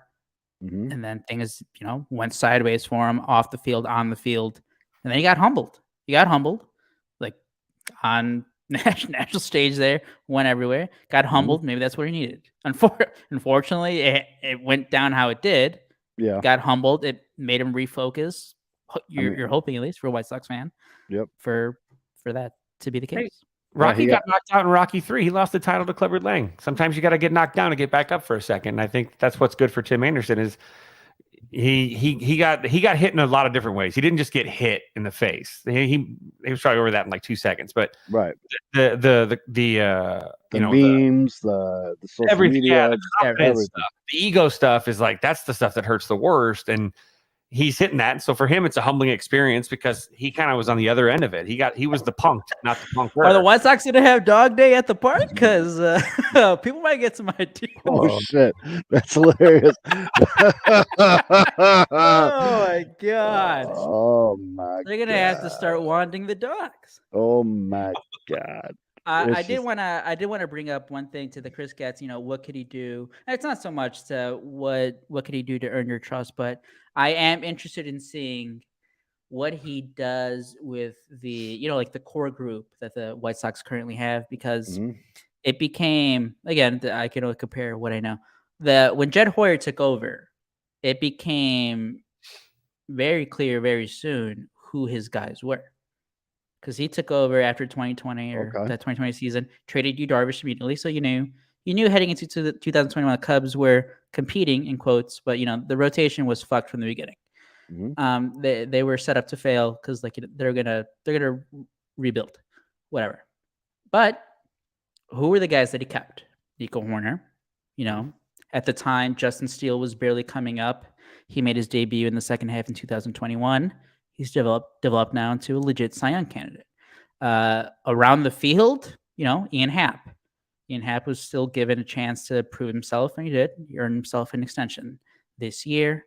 Who else around the field? I think those are the two major guys. I mean, I know Patrick Wisdom came up in 2021, but he's like a bench player right now. He's a backup. Now that they're competing and trying to be good. So there's just two main guys, Ian Happ, Nico Horner. Everybody else is traded. Like the core guys, Contreras, I know that they kept him around, but they were trying to trade him. They didn't get it done. And then that summer, Bryant, Rizzo, and Baez were all gone. Who does Chris Getz like? So obviously, the no-brainer, it's Luis Robert. Well, yeah. You're keeping him. So the question then moves on. How much does he believe in Andrew Vaughn's development? Does he believe that he's a long-term starter? Yohan Moncada, obviously the questions. Now, the weird part with Moncada is that he does have the option for 25. So 2024 could help. It's a prove-it deal. It's basically it's like a contract here for Moncada, basically. Yep. The same thing with TA. Eloy, to a lesser extent, because I think he has 2 option years after. He does. So it'll be interesting to see, because I think there's going to be the rumors are going to be out there in the offseason, who's on the trade block. And I think we already saw that a little bit this past year or during the summer. It's like, oh, there's only 4 untouchables, but were those Rick Hahn's untouchables? Were those Kenny Williams untouchables? Yeah. Or how does Chris Getz feel about those guys? Because I think Andrew Vaughn was on the list, Luis Robert, obviously, Cease, and Eloy. Yeah, and I'm very curious. Andrew Vaughn's going to really be popular in Nashville. I can see it. But that's the thing too. Like, what kind of rope does Getz have? Yeah. Like that's the thing, because like if he goes to Jerry, let's hypothetical, and he goes, I need time here. The organization is fucked. Yep. Ignore that I was part of the problem. Ignore that I've been here the whole time. Ignore that I've been head of player development for the past 7 years, and the player development has been dead. I'm gonna need time to retool. Everyone's favorite word, to retool the roster, make some trades here, get best returns for some of these guys. because I mean they have the lack of depth in the pitching staff that they have right now. I know they made those trades this last month, and they got some quality guys, it seems. But still, those guys are what, like 2 years away, a year away, maybe on best case scenario, and they're going to be rookies when they're called up. That means innings limit. That means that, like they're not going to be going deep a lot. Like 2024 again. I don't think they're going to compete. 2024. No. God, no. 2025. That's the other thing, though, too. Like You're losing Cease after 2024. Like, but then does Dylan Cease, is he actually not good? Like, what? I don't. That's so fucked right now. Oh shit, nice. Nastrini got promoted to AAA. There you go. There's a guy. And then with Mania, there are like some guys there. Yeah. There are some guys like there, but like, how does Getz feel about the guys up right now at the MLB level? Like, does he be like, hey guys, it's Luis Robert and all of you're out of here? Mhm. Or does he keep on? Does he keep Eloy? Eloy is just he's the guy I've been thinking about. Is like, I'm on the fence still with Eloy. I just don't know what to make of him yet. Yeah. And then He's the one guy. Moncada, he can go. Andrew Vaughn, I think he's fine, but if he's traded, I don't think that would be the worst thing. But It's Eloy, man. and also, like, if you look, and we've mentioned it a couple times on this show, this year's free agent class, bad. besides Ohtani, fucking sucks. Like, it is Ohtani, butt cheeks on butt. It's like Yokozuna on starting butt pitching. cheeks. I get starting pitching. You can get some guys, Mhm. but if you're looking for like to add impact bats, we went through the middle infield or like second base last week or a couple weeks ago. It's bad. Yeah. It's Like terrible. Elvis Andrews is like the third best guy at second base. So I don't know. I don't know what the fuck. That's why I was surprised that Ian Happ did agree to the extension that he did. I mean, he got a pretty good payday, $20 million a year. But he was going to be a legit like top 5 position player in free agency just because of the lack of quality. Complete unrelated note, just an awesome thing that just happened. Orlando Arcia for the Braves just hit a 2-run homer. That's a franchise record, 250 home runs for the Braves this year, and it's August 30th. Jesus. They're good. They're good. The Dodgers and them, that's a... Yeah, ball go far, team go far. Yes. People I forget. mean, that many balls go that many far. I mean, that's cheese. And also, Ronald Acuna could be a 30-60 guy. He is. I think, he's already there. Oh, already did shit. I didn't know he already did it. I mean, get really hot, hit 10 home runs in the month of July. It could be 40-60. Yeah, I mean, that's insane. But yeah, right now, yeah, just 30. Yeah, I don't know. It just sucks, man. I don't know. Like, I know I even thought that I was going to come on here screaming, yelling, getting red in the face and shit like that. But I mean, anyone that's been in a fight, anyone that's lost a fight, and anyone that's been in a fight and tells you they've never lost a fight, they're fucking lying to you. But anyone that's lost, this is just how you feel. Like, you just feel beat down. Rick Hahn. Hey. Sox fans aren't actually happy, it turns out, when your team sucks and fails. No. They're not happy that they're right, that you fucking suck. And you can't say shit like, talk to me after the parade, and the money will be spent, and mirrored and mediocrity. Oh, man. I've never heard Chris Getz speak. What is his tone going to be? Hopefully, the first thing he says is baritone, maybe. White Sox Twitter is not a cesspool. That'd be hilarious if he said that. Like, love you guys. Please don't. By the way, how often has Rick Hahn been commenting on Twitter, being like, Chris Getz sucks? Just burners. But also, like, what was I just gonna say? Do you know how frustrated I am? How many memes I have to remake now? I mean, I literally have a folder. Molahan. I have an album in my phone titled Kenny and Rick memes and videos. Oh no. Well, hopefully they're just quick fixes, and Chris Getz just runs the same playbook. Well, I'm not really expecting much different. So I think I could just like take their head out and put in Chris Getz's head, and we'll be fine. Just add a flat top to it. Yeah. Well, the other part I was gonna say, just on the how White Sox fans feel, and the worst part is what teams hate, I assume. Maybe the White Sox. Maybe Jerry doesn't fucking care. I mean, he it kind of does. shows that he What do you mean? he What do you doesn't. mean? Maybe. But it's you're getting to a point. You're getting back to a point where you're just getting the apathy from the fans, and that's where just no one cares. Just no one cares. You're not even getting the anger anymore. I honestly think people are going to games just to like hang out with their friends. Like, there's no like I'm there to watch the game. It's just like, oh, they're it's a get together. Our boys. It's at the Sox. Yeah, game. I mean, go because our boys over at Chicago Sports Bar throw fucking epic tailgates. Like, And by the way, you can get in that. for like $1. Yeah, go enjoy that. Like, that's good times, man. Go hang out with good people and enjoy that. But once you get into the game, after the hour wait going through bogus metal detectors, you're not there to fucking watch baseball because the product on the field's fucking garbage. It's like meeting up with your friends at happy hour now at this point. It really is, with a baseball game happening to be going on in the middle of it. Which is good. Hey, that's how you cope. That's the cope. It's like you're at a bar, but like you're at a stadium. Like that's what it's become now. It's not a TV. It's just the actual game. I mean, it sucks, dude. It really. You want to go where everybody knows your name. But again, if you're and not following our boys, guns in their belly fat. The Chicago Sports Bums, they do throw one fucking hell of a tailgate, and that man Dougie, that man's got some skills, man. I know he's a plumber, but holy shit, in another life he must have been a cook. That man's got skills. But no joke. There was a beer that I tried at a birthday party last weekend, or maybe 2 weekends ago. I think it's something he chugged. He might have been one of the ones that he chugged, and I had a little bit of it, and I had just like the tasters of it. It really is. This is weekly therapy. I mean, yeah, I got all fucking about your mother. I got all hot and bothered earlier. I had kind of a shitty day at work, and I knew I was coming on to talk about this. I just stopped everything I was doing and just went to the driving range and fucking swung a golf club as hard as I can. Tell me, how does Jerry remind you of your father? No, my dad's cool. But yeah, I mean, are you familiar with this? It is what it is.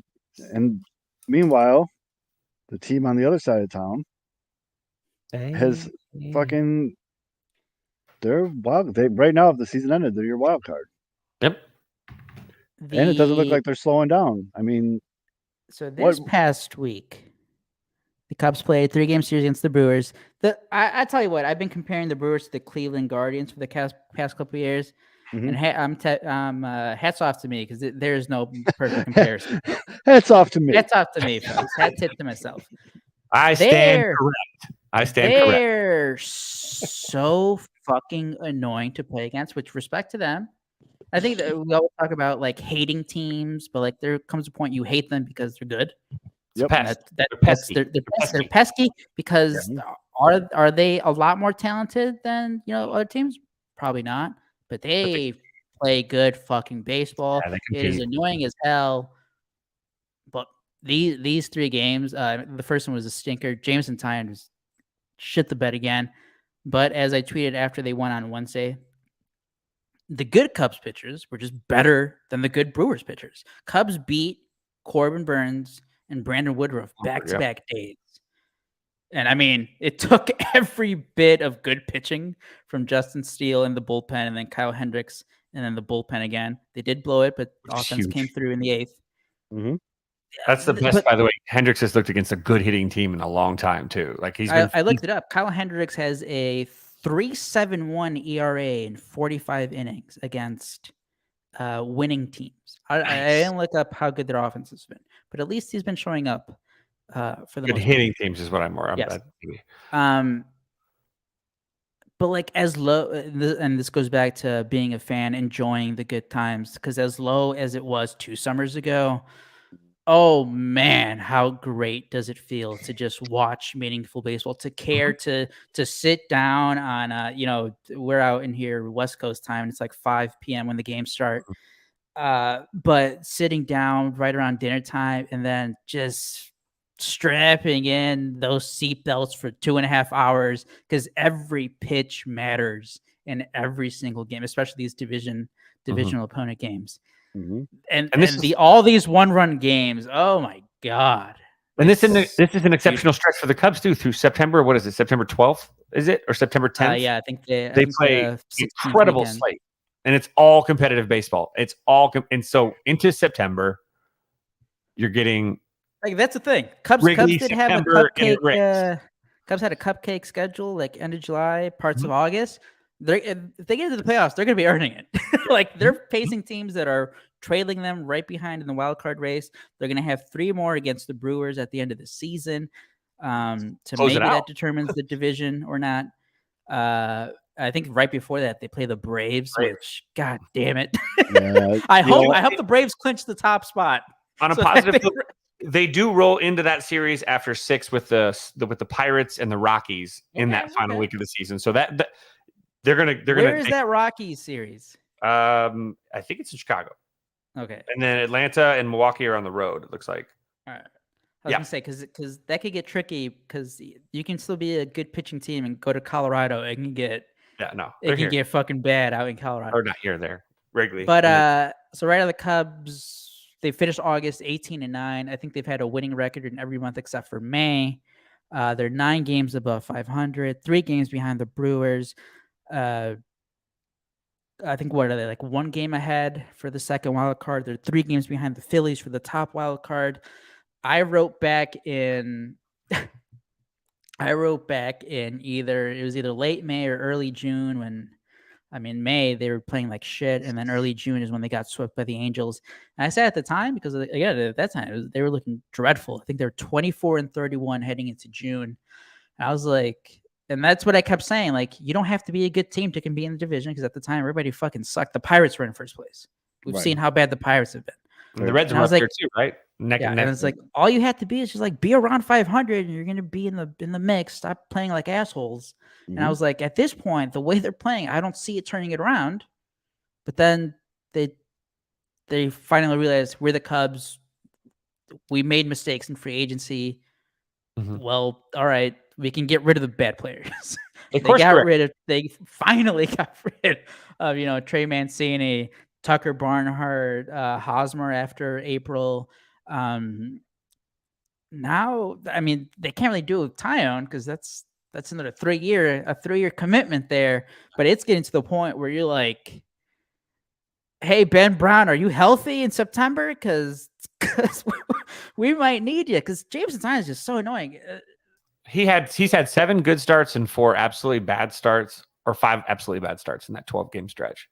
But the 7 were against non-winning teams. The part is just like, because I think on Monday he pitched 6 innings, he gave up 4 or 5 runs, and I think only 3 of them were earned or whatever it was, because there were some errors early on. Yeah. But the pitches that he makes, it's just everything is down the middle. 0-2 counts. So 0-2 counts over and over. And it's not just, teams get singles. It's like 0-2 counts, 440-foot home run. That's what happened on Monday. I think that was the Mark Canha home run. Just 0-2 right down the middle. Yeah, what do you expect, dude? What do you expect? And it's just like, figure something out. What are you? He's even talking about how his fastball doesn't have the same run as he wants it to be. Are you working on it? Are you okay? Stop throwing the fastball so much. Then go to your other pitches. Work for Lance Lynn. What I do want to talk about, because you guys got a little early Christmas present. You called this kid up, and he just absolutely.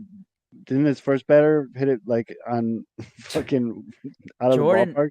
Jordan Wicks called up, 2021 first rounder, has been pretty good this year at AA, then has been at AAA since the end of May, I believe. Lefty, great changeup. If you've been watching his minor league starts, you know that the MLB, or you know that his changeup has been MLB ready basically since he came out of college. It's just the other pitches needed work, and he's gotten there eventually. Yep. Now, again, it's 1 start. It was against the bad team, the Pirates. Hey. But the composure, that's what I want to look for in guys. And it's something I saw in Justin Steele when he first came up, that even when guys may not have their best stuff early, how do they hang in there? Can they make pitches to get out of trouble? Now, Jordan Wicks took that to another level because he was just dominant. Because he went I think it was first pitch ball, second pitch home run. Yep. 1-0 Pirates. Next pitch, line drive single up the middle. Next batter, like a 4 or 5 pitch walk.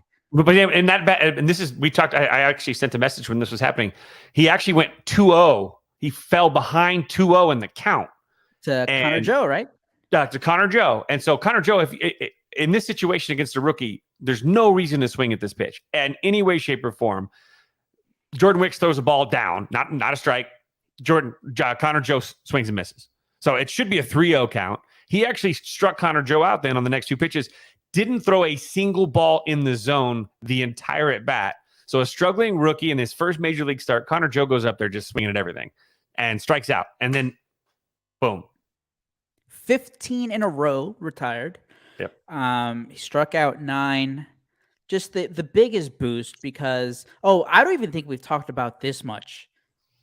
So Jordan Wicks basically took over Drew Smyly's spot in the rotation, and the only reason Drew Smyly was back in the rotation was because he was taking over Marcus Stroman. Marcus Stroman went on the injured list at the end of July because he had right hip inflammation. He got a cortisone shot, but the Cubs thought he was going to be back for the second game against the White Sox at Wrigley Field, the famous now Whiskers Morel game that we did on Playback. I think that was Morel's last hit. He got a hit today. Scored the game winning run. No. Shout out to the guys at Playback for making that awesome clip. Yes. That was awesome. That was amazing. So Marcus Stroman, that week of the White Sox series at Wrigley, I think it was on Monday, I think told reporters, I'm not going to be back. And then a couple days later, it was discovered that, bam, rib fracture. And everyone's like, wait, how do you get a rib fracture? That's blunt force. Something happened. You fell, something banged into you, something happened. But Marcus Stroman says, I don't know what happened. I've just been doing side work in the bullpen. The Cubs have no idea what happened. And then that same week, on Friday, the Cubs are playing the Royals. Marcus Stroman. Oh, it was Mitch with the glasses. I won't interrupt the story. Nerd. Mitch is getting ready for his Chris Getz impersonation. Yeah, Does Chris Getz wear dude. glasses? Yeah, I gotta figure out a Chris Getz impersonation. No, Marcus these are Stroman. I usually wear contacts, but I had to go into the hospital Friday because I was blind in my right eye, and I guess it was some chemical in there. But long story short, Wait, hold on. Well, I mean, Kevin. This showed up when Mitch got on. So Mitch. Yeah, I think somebody wants your food picks, dude. Actually, no, that's too low. That's disrespect. $10. No, not really. 50 minimum. For these feet, I'm surprised anyone's paying any money. During Friday's game at Wrigley Field against the Kansas City Royals, Marcus Stroman goes up to the press box mid-game. And it's like, guys, press conference time. I got to tell you about my injury. Still doesn't say anything. Just I'm still going to be shut down in a few weeks. I know my body. Whoa, get it off. Get it off the screen. Get it off the screen. I just we want to make do. Make good on the. Sorry about that. It's been a little hot here. I got to get some new shoes. Oof. Oh, man. Brutal. Mitch, is that what Missouri does to your feet? Yeah, pretty much. First off, I'm sure you guys talked about it already. Shout out to you on your big journalism. If you haven't read it, read the article. All those putting in work on what's going on at the White Sox security. I'm actually going to tell you about it tonight ahead of Mizzou's home opener about what they're doing for security based on because the White Sox are the only one. There was a incident in a high school in Oklahoma too. So all of a sudden, security at these games is a big. In Oklahoma, they're whipping it out when they go through security. Yeah.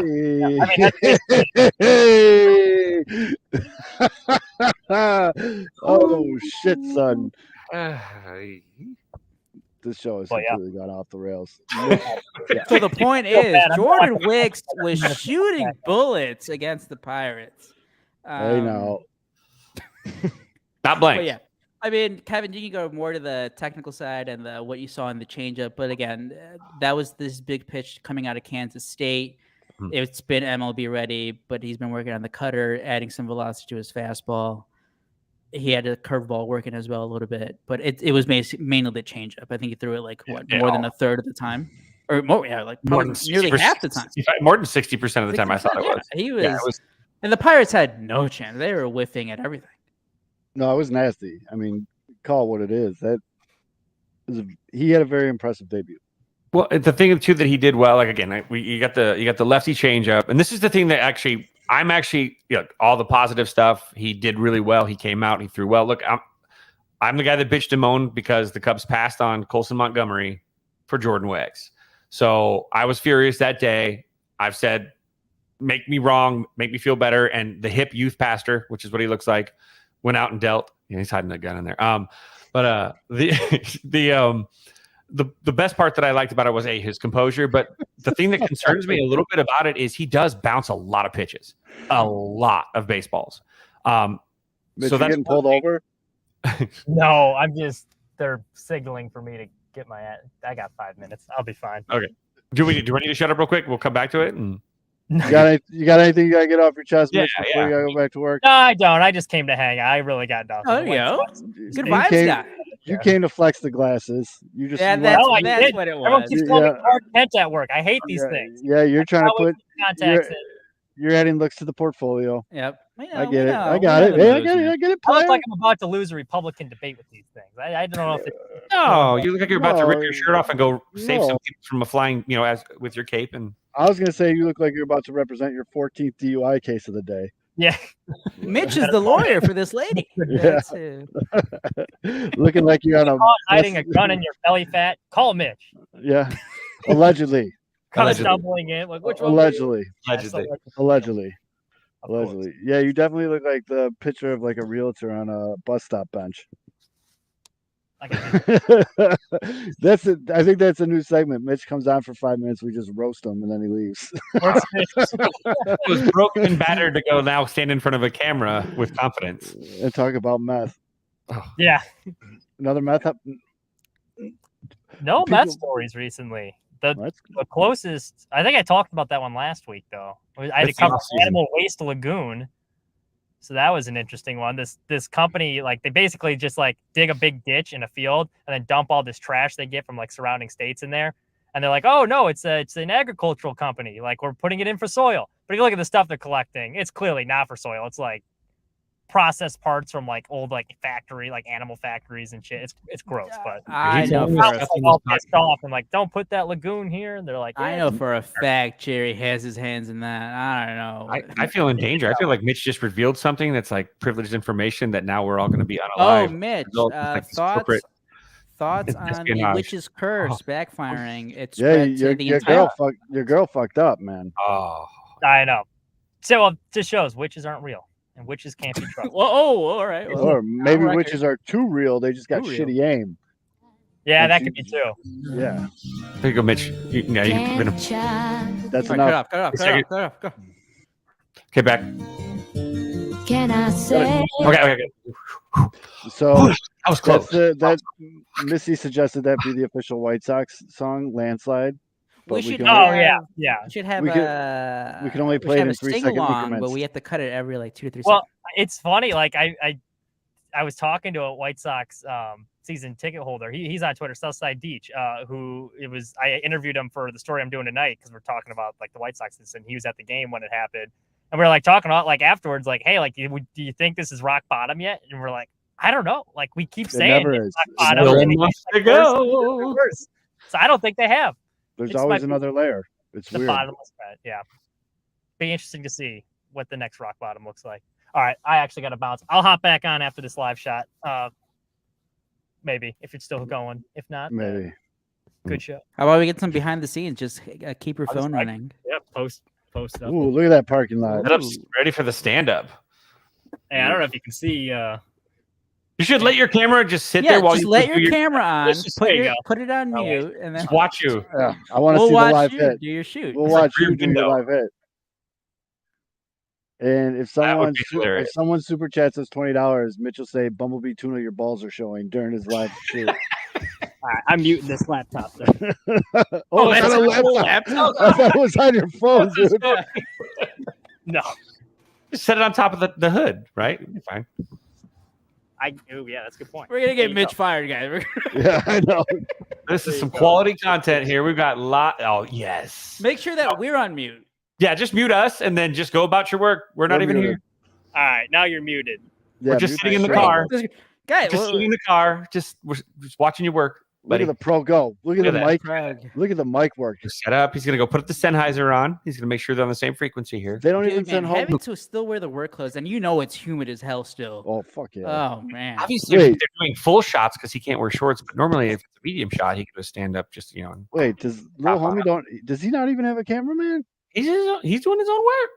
Right? Hey, bro, it's 2023, man. This is how it works. Newsrooms are trying to cut costs everywhere. You're not Gail. What's her name from Scream? You don't get you get driver and a camera and Fitz, I legit thought that's how all of these were. I thought not all. It was like the bigger Mitch, ones. Mitch is lucky. Mitch probably had to buy his own tripod. That's why he doesn't have air conditioning. That's all all his AC money. All the AC money went to What if we're here watching this and some dude literally runs up and like jacks takes the laptop? We'll go viral. We'll go viral. For anybody in the St. Louis area? We're gonna need this video tag right here. Some meth head just comes up and grabs his laptop. You reported on my house, bitch. Runs off. Comes up to the laptop. Runs off. All right, so let's play this. So Mitch is checking his notes right now.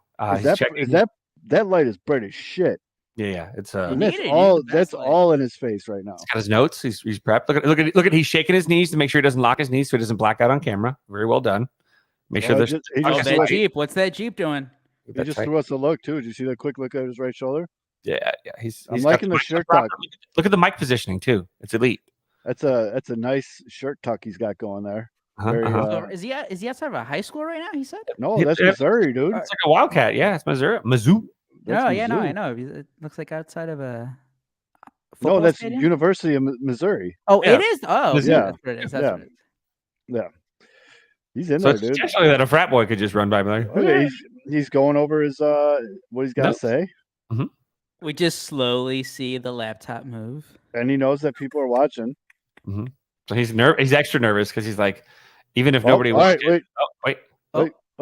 They're having an issue with the transmission right now. I don't like that he went off camera. I feel like he's doing shady shit right now. He doesn't want us to see. I feel like this is when, like in the FBI videos, when they actually do the deal. There you go. He definitely froze. He definitely just picked a deep wedgie. Yeah, he had like a little bit of some little swamp ass baby. You had to go adjust the. This is the start of a found footage horror film. Like some frat boy is gonna steal it and say like Sigma Mu rules or some shit like that. What's the guy's name from the Mark Paul Gosselaar movie? Saved by the Bell. No, the roommate. What's when your roommate dies, you get free college. Yeah, God, what was it called? Oh, Dead Man on Campus. Dead Man on Campus. Yeah, I've watched that movie. I haven't seen that movie in so long. I used to watch that movie all the time. The frat boy, though. Let's drink some beers. That one's not beer. All right, here he goes. He's getting ready. Once you see the, I'm dead serious. I am dead serious. That light is so in his face. I would not. What other baseball podcast is going to bring you behind the scenes look of a Missouri reporter of local? Oh, look at he's got a better backdrop. Yeah, look at he fixed the. Did you see him readjust? That's a so he's got he's got a better background. It's you can see the Mizzou clearly. He's stiff though. Those knees are locked. Oh yeah, he's gonna black out. Oh man, if that happens, he 100% has to do his own makeup. 100% has to do. The glasses are off. The glasses are off. There's a microphone pickup. Excellent job. Wait, bend at the knees. Excellent form. We need a little bend though, dude. He's got an open stance, so the feet are open. He just widened a little. He just widened a little more. Can we watch this on a website? We should have like dual screens going of like what the people are seeing and what we're seeing. What's the state? What's this? Wait, all that was for that? It was like 3 seconds, dude. No, is he? Oh no, we're adjusting. No, we're just readjusting. He's readjusting. Hey, good players. TV. What is it? What is the TV station? Good players can make adjustments on the fly. Is he Fox? Is he CBS? Is he NBC? I don't remember. Sorry. Shit. Okay, Sorry. so he just turned down the light a little bit. Up, we're moving it. Up, we're up. He's talking to somebody. Has he got a cameraman that's like just not there? He's ABC 17 News. ABC 17. The news station's going to be like, why did Mitch's live hit get so many more views than everything else? Watch live. Oh, here we go. Up, They're at up. commercial break. They're at commercial break. Can we do 2 at the same time? Yeah, well, we can bring it up. You can share your screen. Share screen. Oh, I gotta. Can we split it? You have to, yeah. This is great shit right here. There we go. Now add that. Yes. Yes. Now full screen that. Then I can't see anything. But hold on. You all right? All right. Let's see here. This is fucking just. Oh, This is ground baking. Did that work? yes. Yeah, we're good. Mitch is still in the bottom. It's smaller, Yeah, he's in the but bottom now. Oh, that's right. Because Mitch is doing that. We're not sharing Mitch's screen. Yeah. So no, that's a live feed. says live down here too, right? I mean, oh yeah, we're on Right commercial. now. Ready? They gotta do it. 5, 4. remember Wayne's World tells you don't count the 2 and the 1.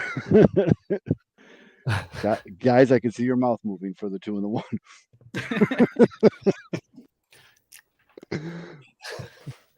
Yeah, let's see the 108 guys do something like this. I'm gonna tweet out our live stream of us watching their live stream. Oh no, don't tag them because I don't want to get Mitch fired. No, I'm not. I'm just gonna. This is fantastic. I don't. Does he really just got to stand there for like It's like he's like a statue right now. I hope he has long ass commercial break, but I hope that he's got like some Dr. Scholl's up in those shoes, man. If he's just gonna be standing there like that, gotta have cushion. Take care of your feet, boys. Yeah, and always bend the knees. Gotta, one of them at least, so you don't pass out. Oh, you bastard! Wait, here we go. It's got to be after John here does his thing. Go on, pimp. This is working out really well. Yeah, this is not going. What's happening? What happened to the Las Vegas Wi-Fi? Yeah. No, what happened? I'm not even. Wait, here, is this it? Well, thanks for joining us tonight. I'm Megan Drakis. And I'm Lucas Geisler. Tonight, What's up, Lucas? ABC 7. Luke. Oh. What does it say? Did not support my browser. Kevin. I was saying Boo Earns. We need some Jordan Wicks composure here. Oh, there it is! Wow, he's done on his screen, but it's going live right now. I think that's too much light. I think that Unfortunately, recent events have given us a painful reminder of just how important it is. Tomorrow at 5:30, Faroe Field will open its gates to thousands of fans to welcome in the new season of Tiger football. Preparations for the home opener began as soon as last season ended. MUPD, the Highway Patrol, and the Boone County Sheriff's Office all work together to ensure everyone will be safe inside and outside the stadium. You know, it's poetry in motion. During those games, everybody's talking on the radio. If there's something. Oh, you son of a. He's killing it so far, though. 10 out of 10. His voiceover, fantastic. 10 out of 10 right now. I tweeted it out with the screenshot of it. Events goes wrong. On Friday, 2 people were shot at a White Sox game after someone snuck a gun into guaranteed rate field. Allegedly. I mean, just based off of the fact of I was there, it happened, and I had zero idea whatsoever that 2 people had apparently been hit by a bullet. So, I mean, it's definitely a little shocking and alarming. Allegedly. Then in Oklahoma, a 16-year-old was killed after a shooter opened fire at a Choctaw high school football game. God damn. The White Sox were using metal detectors the night the gun went off. Choctaw High School was not, but now has plans to add them. Sarah Diedrich tells me MU will not be using metal detectors during games this season, and despite the recent incidents, they did not want to comment if they are considering adding them in the future. What they do have is the clear bag. Oh, I like though. Mitch got up in their grill, asking them what's up. Why aren't you using them? You see that though? All they care about is the clear bags. And no way, he got technical difficulty. So maybe it wasn't me. Oh no. Oh no. Oh, Wait, let's go no. back to Mitch. Is he panicking? Yeah, let's see how the kid's handling Turn it. his light off. Oh, he's coming back. All right, coming. everybody, be cool. Be cool. Glasses Be off. cool. Be cool. Be cool. Cool. Shh. Cool. Be cool. Be cool. Be cool. Cool. Hey, you did good, bud. Yeah, well done. Did I? We Yeah, watched the live We stream. watched it. Did you? Oh, Yeah, dude. the light went out in the middle of the thing, so I had to run back and like. I saw the put it on. hustle. Composure. Your 40 shuttle time is looking really strong these days. I know. I didn't even have a chance to stretch out the hamstrings beforehand. Wait, Kevin, go to our YouTube stream and then just rewind it to us watching the live stream. And then play that in a smaller And then play that as we're watching it. Good job, Mitch. Good job. Mitch. What a pro. I like the hard hitting when Missouri said they will not be using metal detectors. That's You right. Really, you Hey, have to say journalist that over shit. here. Hell They yeah, you can't all did. be drug stories, so. We were Yeah, talking they about probably earlier could. how all these teams care about is just petite girls bringing in bags. We don't need the inception, Fitz. There it is. Look at that shot, by the way. Look, that was some camera work. That was a nice. I was very impressed that you are your own cameraman. I didn't think that worked. That's how it worked. I thought everyone That's had. why like they a- call us MMJs, multimedia journalists. Look at that. Yeah, we were pumped for you, buddy. Poor One lighting. criticism. I think Zoe pointed out first. The light was too bright. That's a lot of light. No, I dude. agree. We got to touch that up. What kind of wattage are you using there? That's Too much, apparently. I didn't think That's it was possible to look any pastier than I already do. That's not good. I might be getting Holy a earful from the news director for that one. Follow-up question: do you do your own makeup? No. Yeah. Oh, Oh. the people were wondering, Mitch. The people And then wanted we to got- know. Oh, technical difficulties in the middle of. Yeah, you got Yeah. you got TD'd. You got TD'd. We got hard, nervous. bud. We thought it was on your end. Yeah. No, it wasn't me. Boy, that stinks. You missed the hard-hitting journalism at the end. It cut off right when you were Dude, reporting on their the- clear bag policies. Oh, darn. The meat of the story was reported though. All right, as long as the Sox one got it. See, I'm trying to tie it. You low. definitely captured the essence of what you were going for. It was fantastic, bud. And Ian, Ian's a pro at this. He said he can give you some lighting tips. I'm actually being serious. I mean, I'll take he can help you out there. But that was good job, also, Mitch. we definitely did not try to get on Craigslist and hire someone to go to your geotag location and lay you Steal your out while you laptop. were doing your live shot while we were Oh yeah, watching. you Mitch, guys. what's the move there? If out of the corner of your eye, or like literally right next to you, someone comes up and tries to take the laptop away? Oh, that would have been tough. Yeah, I don't know. I probably would have had to finish out the live hit and then just start hauling ass after him. Also, my live shot. I was covering a shooting yesterday. It was funny. Like right when I got done with my first story, I sent it and I was all set up, ready to do my thing. They're like, "You got to go to this liquor store. There's a shooting." So I had to do like a breaking scene. And in between shows, I'm standing there, and some girl drove by that was like in the middle of the cops were investigating her and called me a bitch. oh, That's Live actually TV. hilarious. Like that's hilarious, right? Oh yeah, it was hilarious. Yeah, Okay. yeah. Okay, good. Like, 'cause no, that's could be hilarious. worse, Mitch. You're not getting groped. No, yeah, that's true. That's true. Yeah, I think you have to- What did you do the first time you went off camera? Well, off your laptop camera. Zoe thinks you had a wedgie. Yes. Oh, you came away from the light for a Came second. away You walked from yeah. like towards the car, and then you came back on the screen. Oh, I was trying to I had to hook up the back of this like earpiece, and like I was Right, looking. not too far off, so. And you had to pick the underwear out of your ass. Anyways, By earpiece, he meant balls. but that was good shit. I guarantee you we Let's were the give it first up for ever Mitch. Well, I appreciate White you guys Sox boosting the podcast. ratings. Much Oh, yeah, appreciated. they're gonna be like, Mitch, your segment got a lot of, Well, instead they of saw it passing through a our minute now, stream. We could do the Mitch live hit from whatever drugstore he's doing. oh boy. Well, fellas, we're over 2 hours. Jesus, we're over 2 hours. Ian, I'm gonna hit you up on those lighting tips because Yeah. clearly my pasty ass needs them. You should. I need to go rip a heater, so let's wrap this bad boy up. Mitch, I'll give you the first crack. You got anything you want to leave the people with departing thoughts? Well, no, I got nothing. I was gonna say something profound there, and I couldn't come up with anything off the top of my head. Compelling and rich. Missy says you need to use more foundation, by the way. I don't have any. This is all natural, baby. Ooh. There you go. I love it. No Fids, Look, I think all this talk about a fat lady smuggling a gun into the stadium in her belly fat or whatever. All this allegedly. talk about allegedly. Why is nobody talking about how the hell my Sox summer got so many bobbleheads out of the ballpark this weekend? I saw. Mitch giving us the OnlyFans angle. Oh shit! I don't think he knows he's still here. I don't know. This is even better. That's Is that the porta potty? I guarantee you, I'll find out. Yeah, a portalet. Yeah, he's gonna pick a wedgie. Mitch, can you hear us?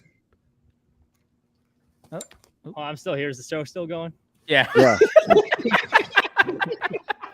You can watch me pack up if you want. I was hoping for you to pick a wedgie. It's the OnlyFans. It's a stupid ass string I got in the back, so it looks like I'm picking that. That is a Quentin Tarantino shot right there. Oh man, I mean high angle. Oh. Mitch, the rumors are true. I saw a print there. A print. Oh, okay. All right. Although, take it home, bud. PCA, Luke Little, Cubs in 4. Cubs are winning the division. Let's go. Mitch has a print. Good for Mitch. Good night for Mitch. Well, and I just thank you everyone for this session of Zoe's White Sox therapy. Appreciate it, and we will hopefully see you guys next week. We'll see what happens between now and then. But for the 20-some people that stuck with us for 2 hours, we love all of you. Thank you all for the super chats. We really appreciate it. Nathan, Baloney, Chuck, Missy, Sophie, thank you guys all for the super chats. And yeah, we'll see you guys next week.